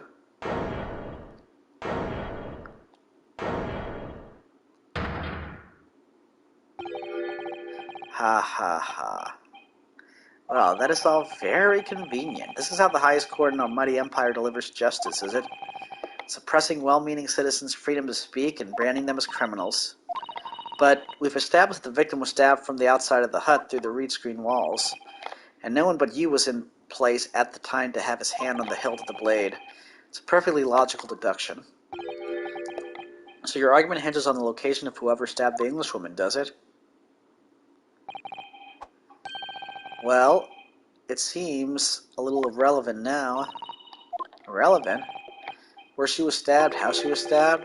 It doesn't matter. I mean, whether she was stabbed at all makes no difference if you think about it. After all, this trial's already shown the whole thing hinges on something else. I don't know what he's talking about. What are you talking about? See? Brace yourself, little man. I'm talking about the fact that everything's changed because of the dirt you dug up. What? Enough obscurity. Explain yourself, witness. What's to explain? I'm talking about the poison, of course. The poison? Let's ask the professor for a comment on the situation, shall we? I understand that a deadly poison you were developing was stolen from your laboratory, correct? And it's been shown that this poison was administered to the victim, Miss Brett, is that right? That is correct. The unusual constriction of the victim's pupils are a sure sign that this particular poison was used. I see. So presumably that means that the victim already had the poison in her body before she was stabbed? Ah. Given that her pupils were clearly constricted, it seems highly likely, yes. If she had been dead already, the poison could not have circulated in her body.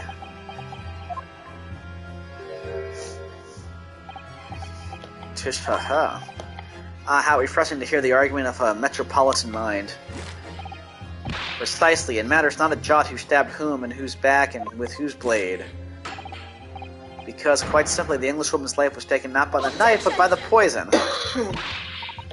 But that can be explained by the poison being on the blade, as I already... Ta-ha-ha-ha, forgotten already, have we, yokel? During these very proceedings, the laboratory of the professor at your side assisted in proving... that the blade of the weapon used to attack the victim had no trace of poison on it whatsoever. So let me get this down. The facts as skillfully established by the defense in this trial turn out to be a headline-making red herring. Is that about right? Well, ag.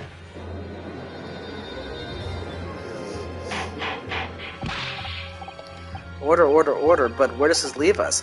How in this case did the poison enter the victim's body? There's an undeniably obvious answer to that. The lady most likely imbibed it. You mean she drank it? Have another look at the photograph here. As you can see, a bottle of carbonated water and a glass have been knocked onto the sandy floor of the beach hut. The poison could have been slipped into either. So somebody made Miss Brett drink it. And that's where the pen comes in.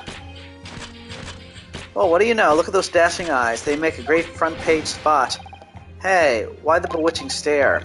After all, I'm the last person you should be looking at. It would make no sense at all that I poisoned the woman, would it? I mean, that's been established already.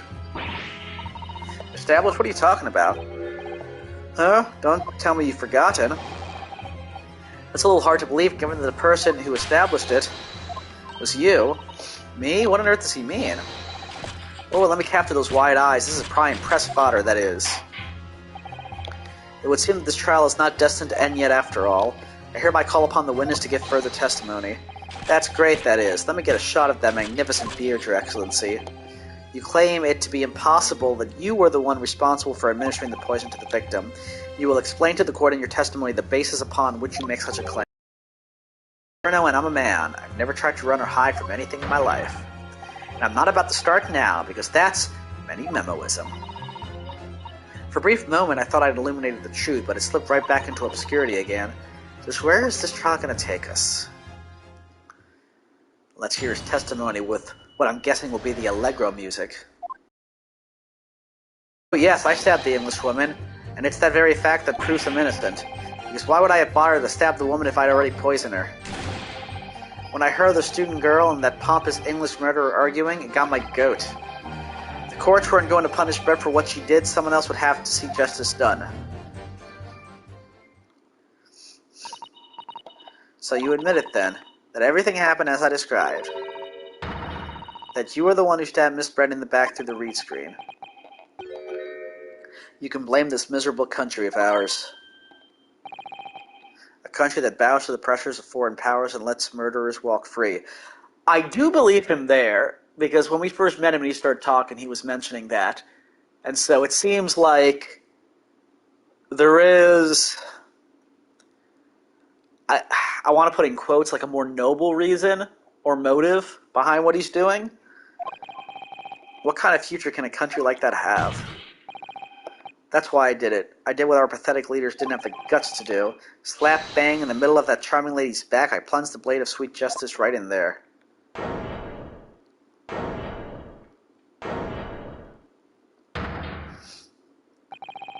As someone who spends his life seeing that the truth is told, I feel really, really awful about giving false information to my testimony here. But as it turns out, there was somebody else who had it in for the victim and got to her before me. That's right, you guessed it. That pretty little student girl. Now there's a woman after my own heart. You're implicating Ray again. And suddenly, snap, this journo here is off the hook. Their argument is sound, certainly. If the witness had administered the poison himself, he need only have waited for it to take effect. Subsequently stabbing the victim in the back would have been entirely nonsensical. And therefore, this reporter had nothing to do with the poisoning. Yes, it's all quite logical. That's right, it is. Logical and true. I'm glad you've seen the light. Justice at last. This is unbelievable. And after I made so much progress in proving his guilt, is he going to get away with it now? So he stole the poison. Maybe we should need to test that knife again. Yeah. Think of Kazu's son. They never stopped looking for a way forward until the judge's final gavel. Very well then, counsel. Proceed with what I assume to be your final cross-examination in this trial. Yes, Your Excellency.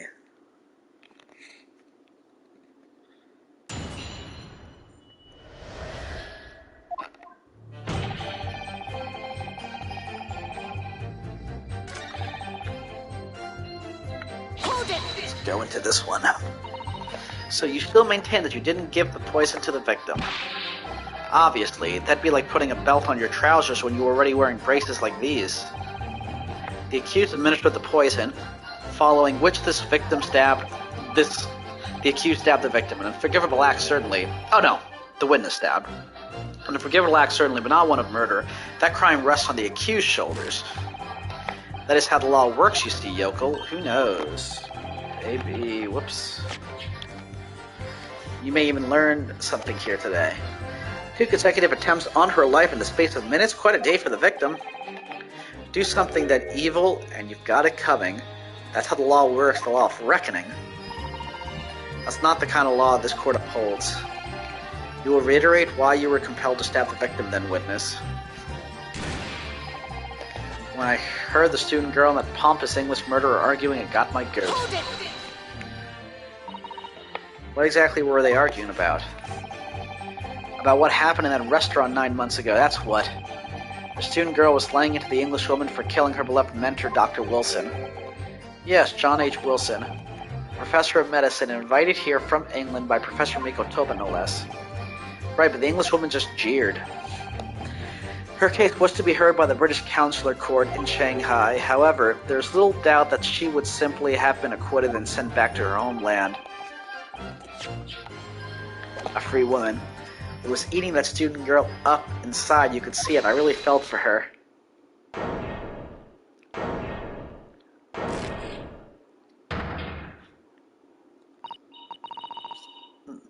I can't stand here and listen to this tripe, Ray. Young girl, you stand accused here. You can't just blurt out. No, you can't. Sorry, but I'm in the middle of some very important testimony here. Just keep quiet and listen. But this awful man is making all of this up. So Sato, please, you have to make them listen. Return to the dock at once, Membami-san. We are in the middle of a cross-examination. Your Excellency, please, I implore you. That journalist is clearly not a trustworthy witness. Exactly, he's a filthy, rotten, black-hearted, bigoted, dirty, great peeping Tom. Yes. Whoa, take it easy there. Please, I really think the court should hear what the defendant has to say. Your Excellency, I see no need whatsoever to entertain the accused. The accused remarks. I need to stop going so quick. I will grant the requests of the defense. But, Your Excellency... This is likely the final cross-examination. As such, I believe it will be ill-advised to stifle the defendant's obvious concerns. So, whilst recognizing that this contravenes regular protocol, I hereby call upon the defendant to speak. Oh. Thank you so much, Your Excellency. This has nothing to do with Dr. Wilson. We discussed the stolen poison. Hold it!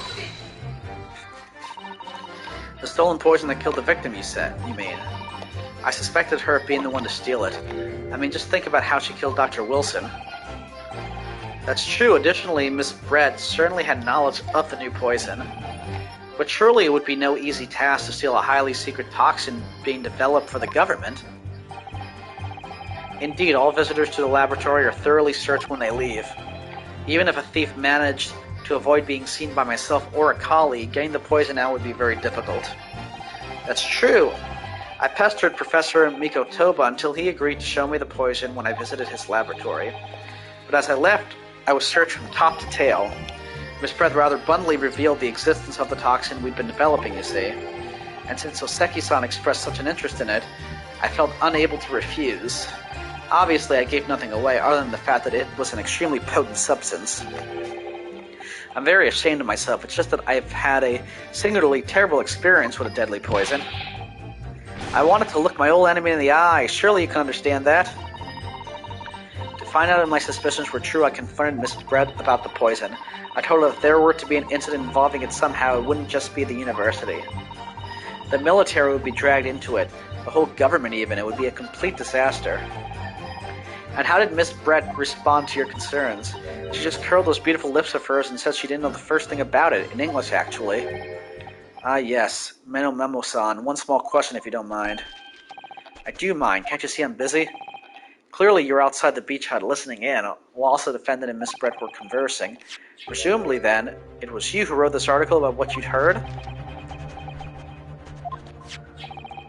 Exclusive deadly poison stolen from Yume Medical Research Laboratory. The story was published in this morning's edition of Shoyo News. The details are too accurate for it to have been written by anyone else. Sorry, I don't know what you're talking about. Yes, look at this. The entire article. It's almost what I said to Miss Brett word for word. Well, many Memo-san. As a journo, and as a citizen of a free country, I don't have to reveal my sources. That's a founding principle of Ben and Memoism.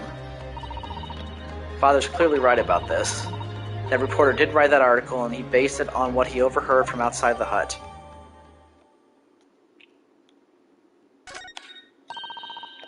That's what it was all about. You were trying to cover up the fact that you were listening in. That's where you came up with that stinking story about me arguing with her. Shut up. My stories never stink. Look, whatever you say, little girl, it doesn't alter the facts. Your Excellency, there's something I want to say, and I want it to go on record.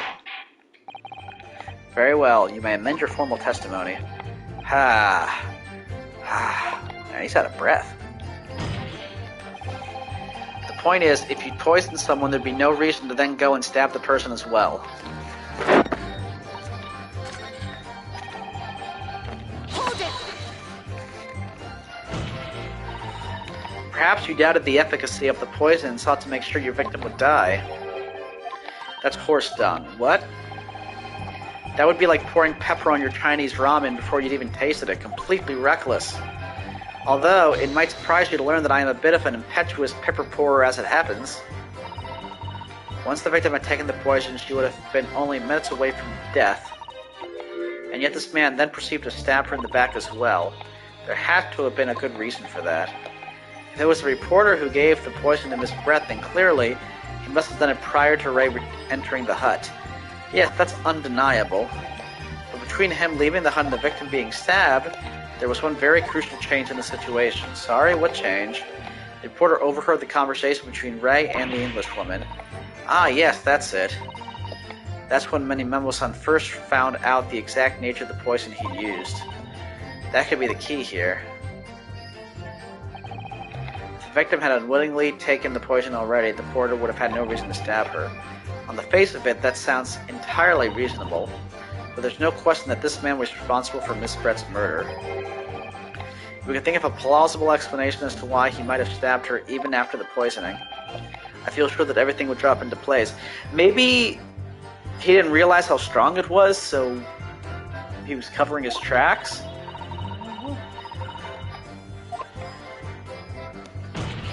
Let me just do the first one here. Hold it!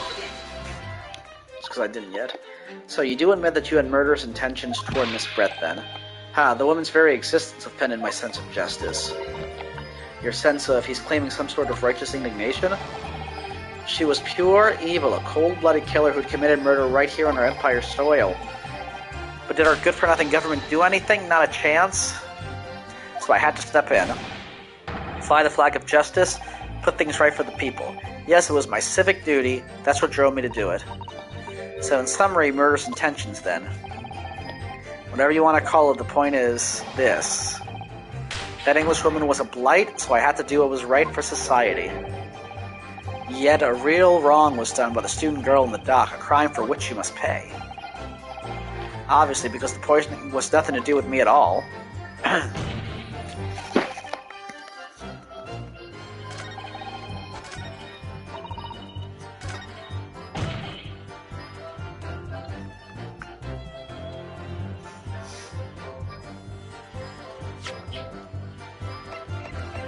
We have new information. Well, I can think of one reason. What? But before I explain, I'd like you to confirm something for the court. Did you glean all the information for this newspaper article from what you overheard outside the hut? Of course you did. There can be no question of that. After all, when we were all in the laboratory together, all we were told was that it was a terrible toxin. And there is one more important fact to consider. According to the witness, Membabi-san's verbal attack against the victim began as soon as she entered the hut. In other words, it would have been impossible for her to have slipped the poison into Miss Brett's drink. Where are you going with this, counsel? Manny Membo-san has made it quite clear that he observed every single thing that happened in the beach hut. If the defendant had somehow found an opportunity, this man would have seen it. Which means that Miss Brett couldn't have imbibed the poison whilst the defendant was present. In fact, it must have been administered to her before Membabi-san entered the hut. Yes, very articulately put. When I walked into the hut, I immediately started to press Miss Brett about the poison. At which point, Manny Membo-san overheard some worrying information. Worrying information? What worrying information? The information which he subsequently included in his newspaper article, namely, that the poison was being developed in strict secrecy and that it couldn't be readily obtained. Absolutely. In fact, that's quite an understatement. The only possible place it could have come from is my lab. And furthermore, anyone inflicted by the poison would exhibit telltale signs in death. The extreme constriction of the pupils, yet it's quite stark when you see it. There are other poisons that show similar symptoms, but not among new substances that are undetectable.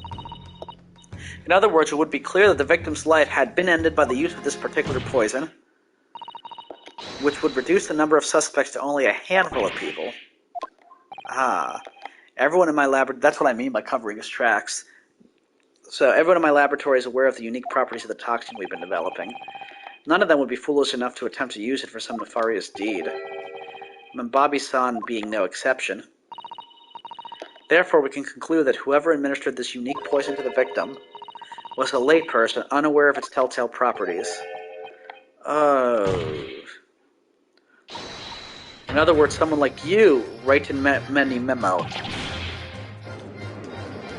You know what I bet he's going to ask? I bet he's going to say, how did I do it? Where did I have the poison? And then we present the pen. It was you who stole the poison from the laboratory that day. And it was you who administered it to the unwitting victim, but you quickly realized that was a terrible mistake, because the poison caused such unusual symptoms and was so traceable. As you listened in from the far side of the beach hut's thin walls, you learned of these facts. But you'd already given the victim the poison at that point. It was too late, so you had to plan to disguise your mistake. A plan that involved stabbing the victim in the back through the reed screen. But what good could that possibly do? Isn't it obvious, counsel? The plan was to kill Miss Brett before the poison could take effect.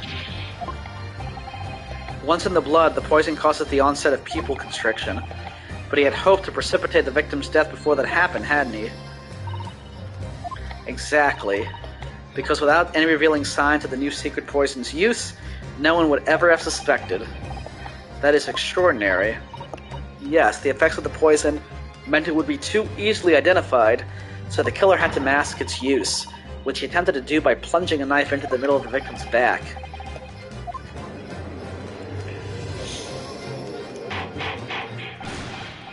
Order, order, order. The argument presented is sound. The court is satisfied that it warrants consideration. Does the prosecution have a counter-argument it wishes to put forward? Well, there are a number of... yes, I counter completely. The prosecution's evasive response clearly shows that in much the same way as he nurtures the remnants of his top knot, he is clinging to lost hope. Lost hope?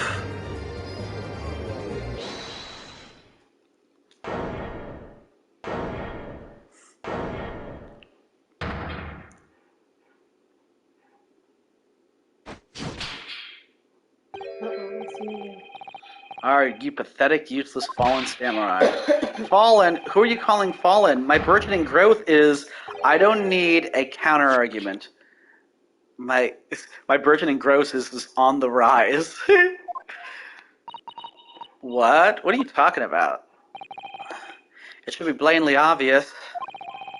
I stole the poison, you say? Gave it to the victim, you say? Stabbed it, you say? Lots of fine theories. But I don't need a counter-argument because you don't have an argument yourself. Where's your evidence?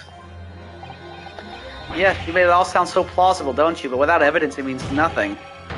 Whereas I base my news on facts. Facts? What do you mean? Explain yourself.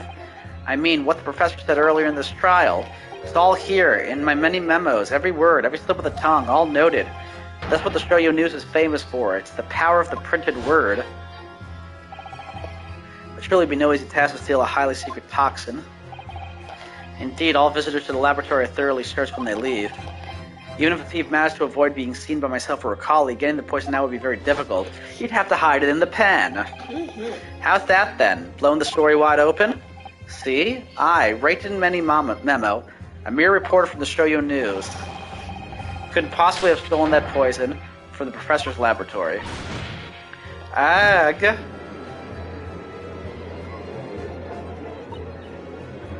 But there can't be any question of it. He must have stolen the poison that day. He stole it and used it to kill. And if that's the case, as you've identified, the poison itself is the definitive evidence we need. Because whoever stole it from the laboratory that day is the true culprit here.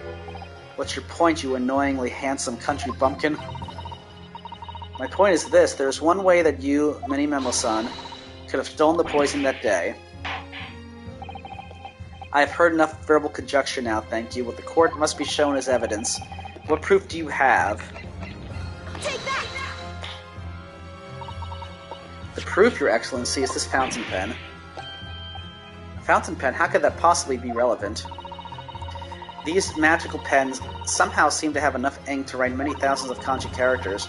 I believe they arrived in our country for the first time some 15 years ago. But I swear by a weasel hair, calligraphy brush, and nothing else, these newfangled pens are merely a fad.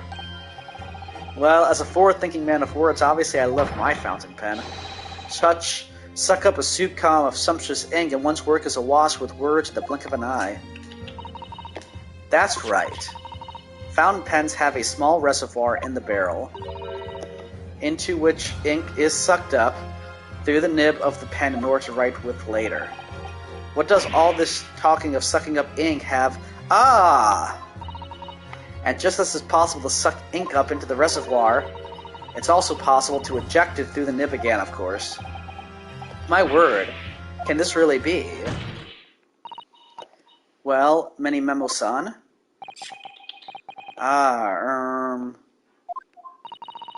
When you saw the deadly poison before your eyes in the laboratory that day, you used your fountain pen, your very lifeblood, to steal some of it, didn't you?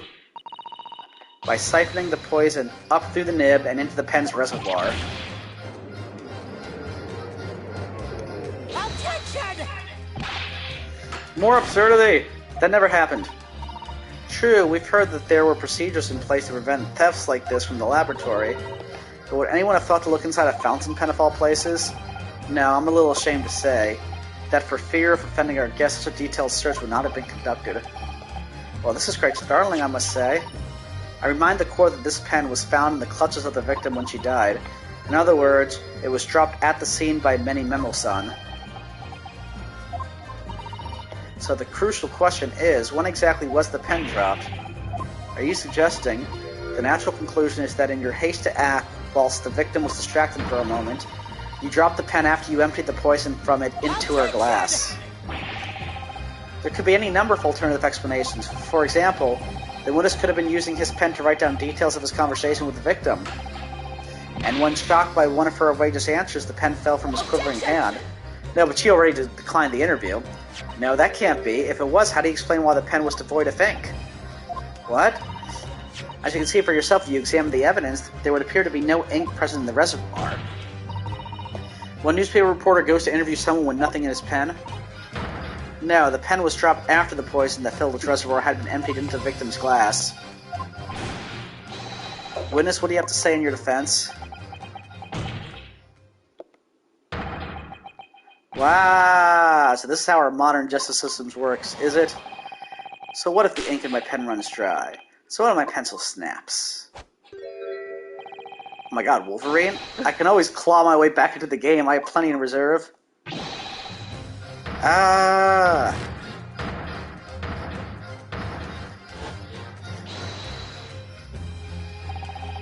You claim I sucked the poison up into my pen? That's wild speculation, nothing more. If you thought you could bring down a fine, upstanding citizen with a trick like that, think again. It looks as though it's going to take one final decisive blow to finish this matter. As I see it, the situation is now very simple. It rests upon whether or not this witness didn't steal the poison on the day in question. And therefore, it all depends upon whether or not the defense can prove that he did with evidence. Ha, no such evidence could possibly exist. Evidence is everything. Something you would do well to remember. Because we are well past the point of speculation at this. Very well then, I call upon the defense to present the aforementioned evidence. This is it then. This will be the final piece in the puzzle. The defense can prove by means of this item that it was the witness's pen that was used to steal the poison. Yeah. Take that! Counsel, what is this bottle? This bottle contains the unique chemical reagent that can identify the poison in question. Ah! Yes, that poison is an entirely new synthesis of alkaloids developed by my colleagues and I. It would be impossible to detect traces of it by any other method. Or, from another perspective, simply with this chemical reagent, anybody at all could check for traces of the poison. A reagent? What?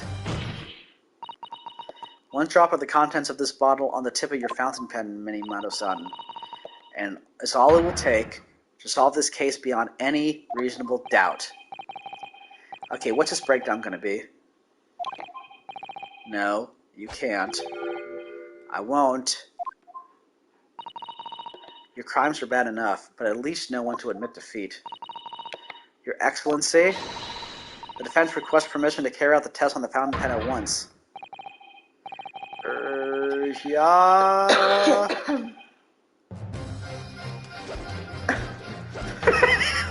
This isn't my fault, the Empire. No!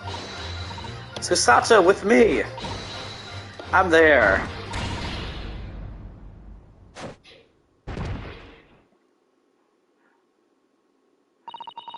Did I do it right? That was a Susato takedown, wasn't it?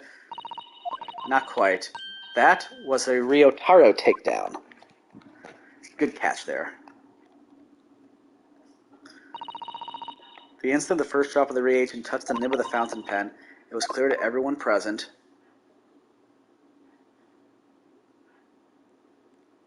When I saw it there in the lab, poison, the devil got hold of me and I decided to do it on a whim. I excused myself and emptied all the ink down the sink in the bathroom, washing the reservoir out carefully. And then you waited for an opportunity to suck up some of the poison, didn't you? Into your fountain pen. Yes, that's right. Answer me one thing, Minimoto-san. Why did you steal it? For what purpose? Isn't it obvious? To find out what it was made of and expose it in an article. I mean, it was a secret project after all, too juicy for a journal like me to pass up. Then why did the Englishwoman end up dead? I went into that hut intending to quiz her on her situation, that's all, as a reporter. A known killer enjoying full freedom, evading justice by leaving the country. I told her what I thought about it. And she just laughed in my face. Oh, what's this? A Far Eastern caveman purporting to practice journalism? Really, you must learn the difference between reporting and listening at doorways, you ignorant plebeian. What? What did you call me? This country, with its pretensions to a justice system, to a free press, it's really very depressing. You see our superior ways in the West, yet you lack the mental capacity to emulate them. Get out of here, you oaf. Get out and crawl back into the cave you came from. That's when I remembered about the deadly poison I happened to have in my pen at the time. What a terrible tale. In my head, I knew I should just get out of there as quickly as possible, but I couldn't. I couldn't let her get away with what she'd done, when she clearly had no remorse at all. I suppose it was my journal spirit getting all fired up.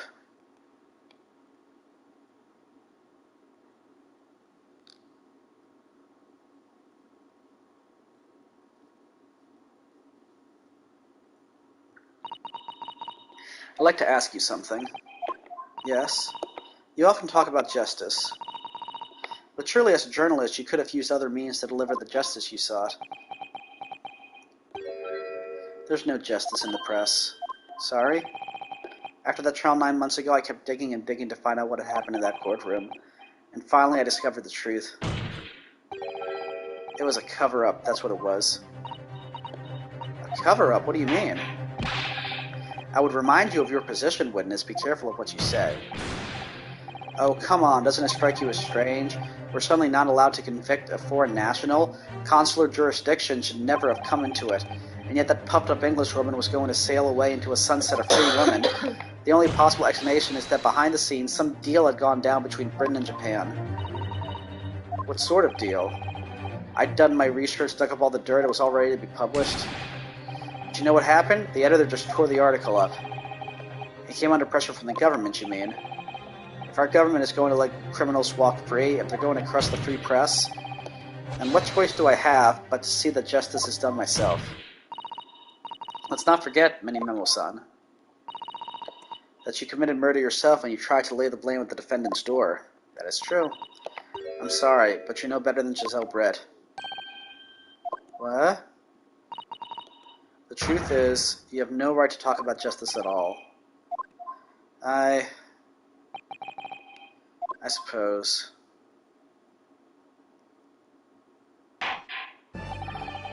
It would appear that we have reached the conclusion in this trial at last. Counsel for the defense, Ryotaro Naruhodo? Oh. Ah, yes. Sorry, Your Excellency. Just musing.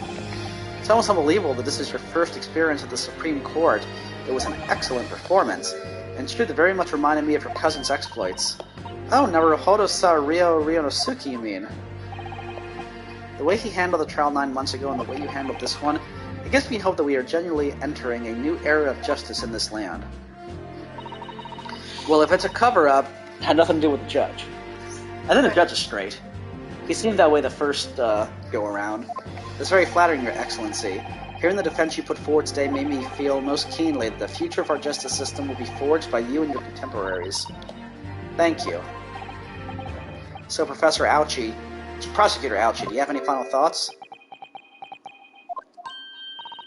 Prosecutor Ouchie? I, Takatsuchi of the Ouchie clan, have been bested by a callow youth not once now but twice. If there was any shred of my former self left, it has withered and died here today. Gosh, your journey to cultural enlightenment sure took a while, didn't it?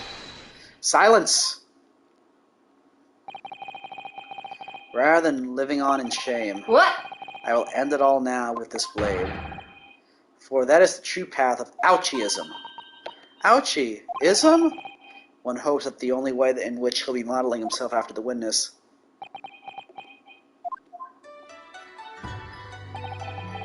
Sprig of my topknot, the time is right for farewell. Hope is lost forever.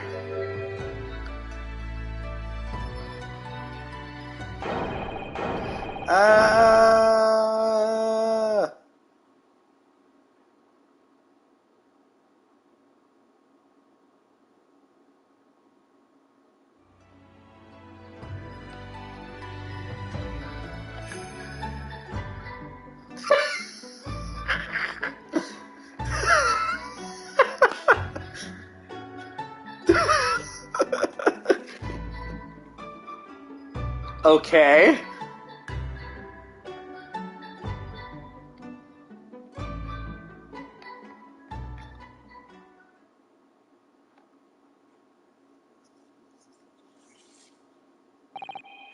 Now, in regard to the defendant Rei Membami-san, yes, Your Excellency, I have reached my final verdict. I hereby find you.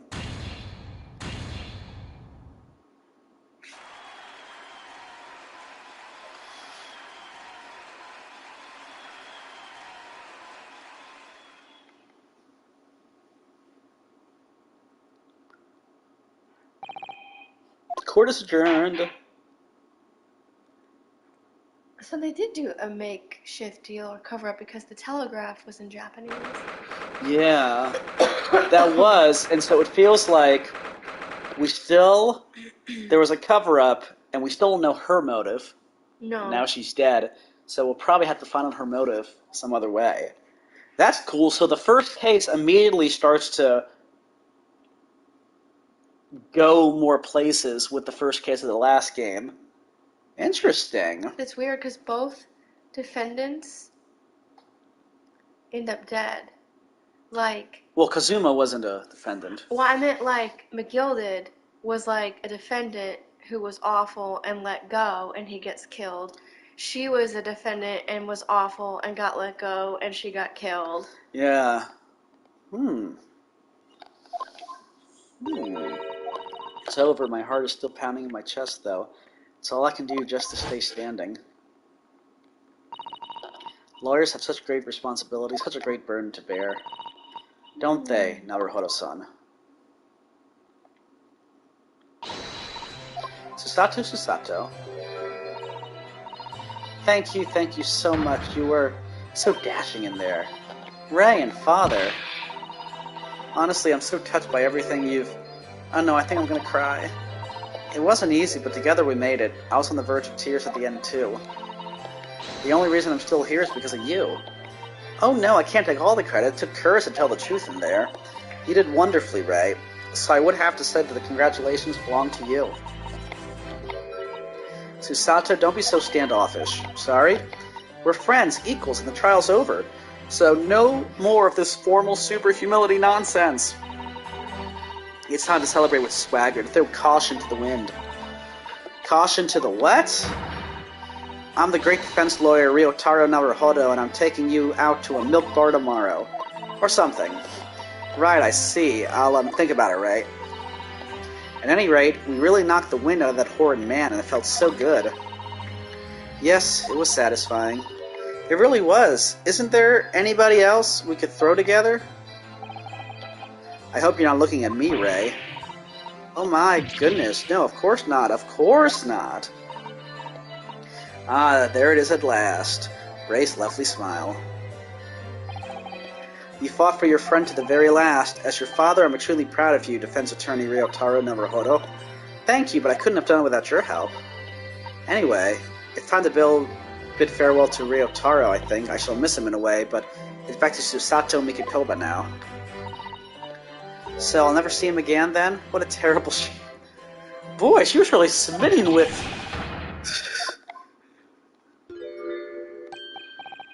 What is happening? Ah, Soseki-san and Inspector Hasunaga, I do hope you've been keeping well. Is that really you? Yes, I had to change my appearance for, well, obvious reasons, I hope, but it's me, Susato Mikotoba. I don't... So dashing, so divine. No. Double dashing, yes, and devilishly divine. Just look at you.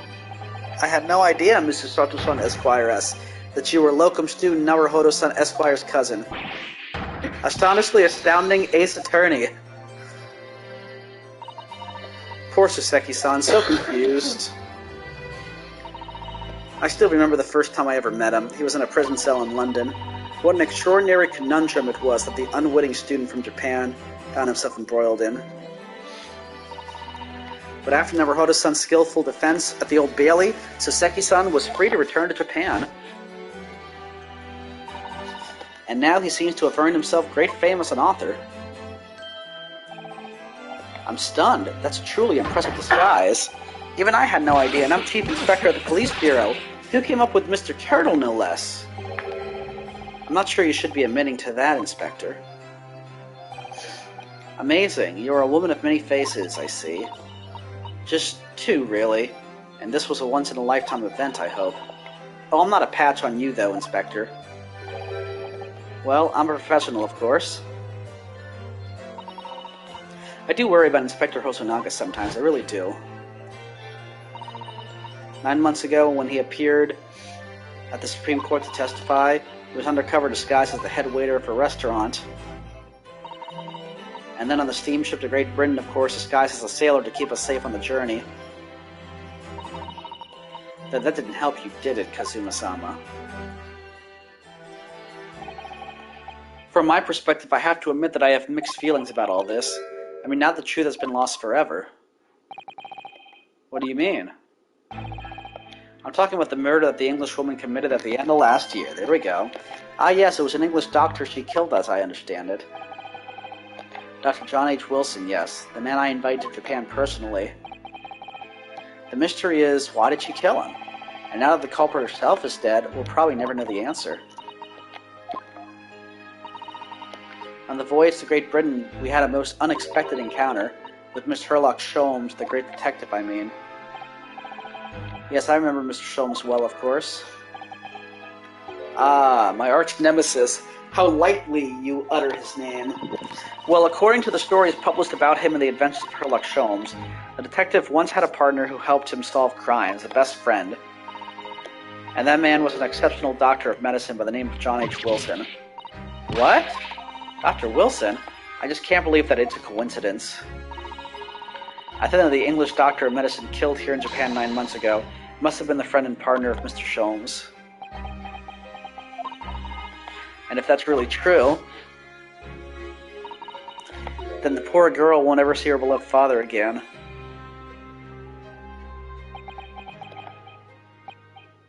As you know, I traveled to Great Britain once myself to study. It was around the time you were born. Yes, grandmother told me about it. On returning to Japan, I took my professorship at the Imperial Yume University, but I also serve another role as an advisor to the government on diplomatic affairs. Yes, I was aware of that as well. In that case, I'm sure you understand that there are some confidential matters I can't divulge to you. Can you just tell me one thing? Why did you summon me back to Japan? It's been 2 months now since I returned. When I left England, it was because an urgent telegram had arrived from Japan. It said you'd collapsed with a high fever and you were growing weaker by the day. What? Where did that news come from? That's what I'd like to know, because after that long sea voyage, I found you in fine health, Father. Yeah, that's what I was saying earlier. Was there something in Great Britain that you perceived might inconvenience me in some way or harm me? That's really the only explanation I can think of. Dear me, do you reserve your most cutting glares for your father, Susato? I'm sorry, my dear, I simply can't. Arg, let me go! Ha, ha, ha. Many Memo-san.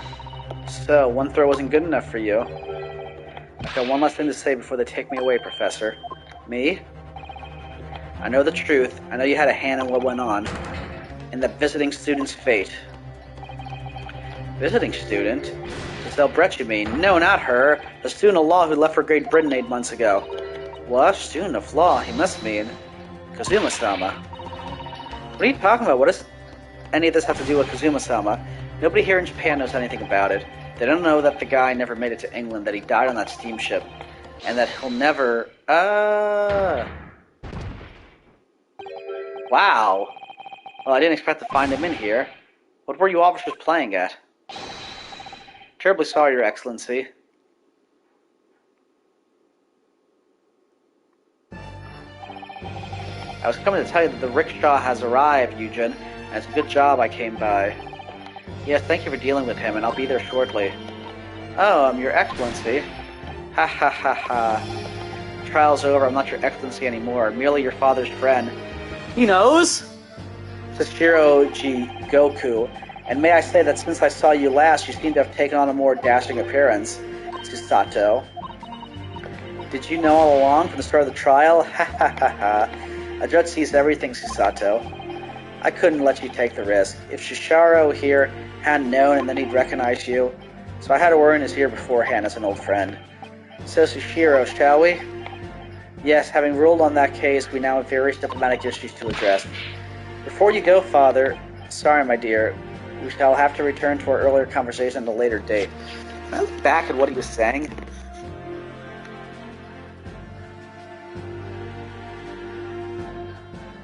They didn't know that the guy never made it to England, that he died in the steamship, and that he'll never... Sorry, my dear, we'll have to return. But well done again, both of you. You did admirably. Oh, thank you very much. What did you think of my Shishiro sling, eh? It's been a while since I sent a man flying like that. Ha ha ha ha. Whatever could Father be hiding from me? About Giselle Brett and about Dr. Wilson, and now it seems, according to the reporter, about Kazuma-sama. I'm going to have to bring this up with Father sometime, when nobody else is around. Judicial Assistant Mikotoba-san Esquire, could I have a word? Oh, yes, of course, Useki-san. What is it? I think perhaps it could be fate that we're meeting again like this now. You see, there's something I need to tell you. Oh? I believe but it may be related to the reason why your father summoned you back from England. This I have to hear. Please, Hoseki-san, tell me at once. I will. As you know, my time in England was terrible. Cursed, I have no doubt. Such awful things I was embroiled in. Thank goodness locum student Naruhodo-san Esquire stepped in.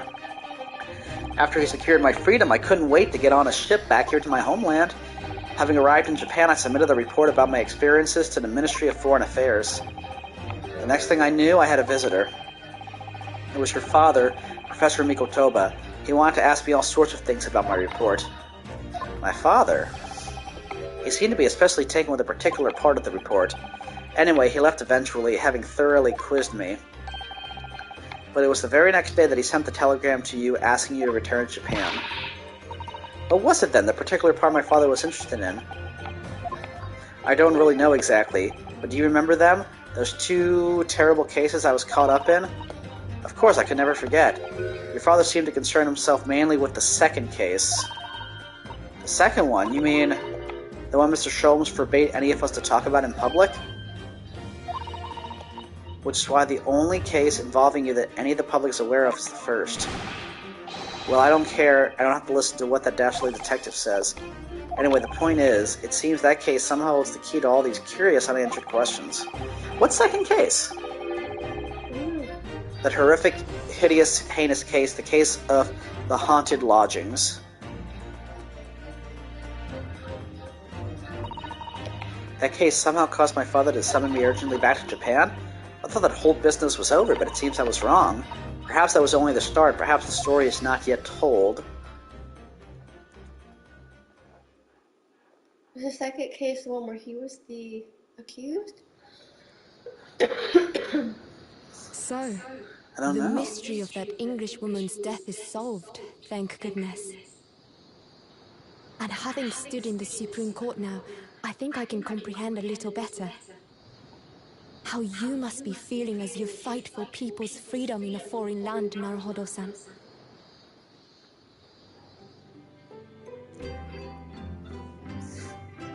But actually, I'm writing to you today because of another matter.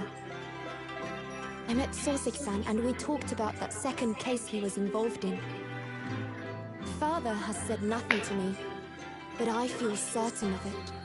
That case holds the key to some great unsolved mystery. My notes on the case should still be in the office, tucked away at the back of the shelves on the left. Perhaps you might like to look over them again. Ooh. Today, for the first time this year, it feels as though summer has arrived. The sky is a brilliant blue. It makes me long to see you again. Yours, Susato.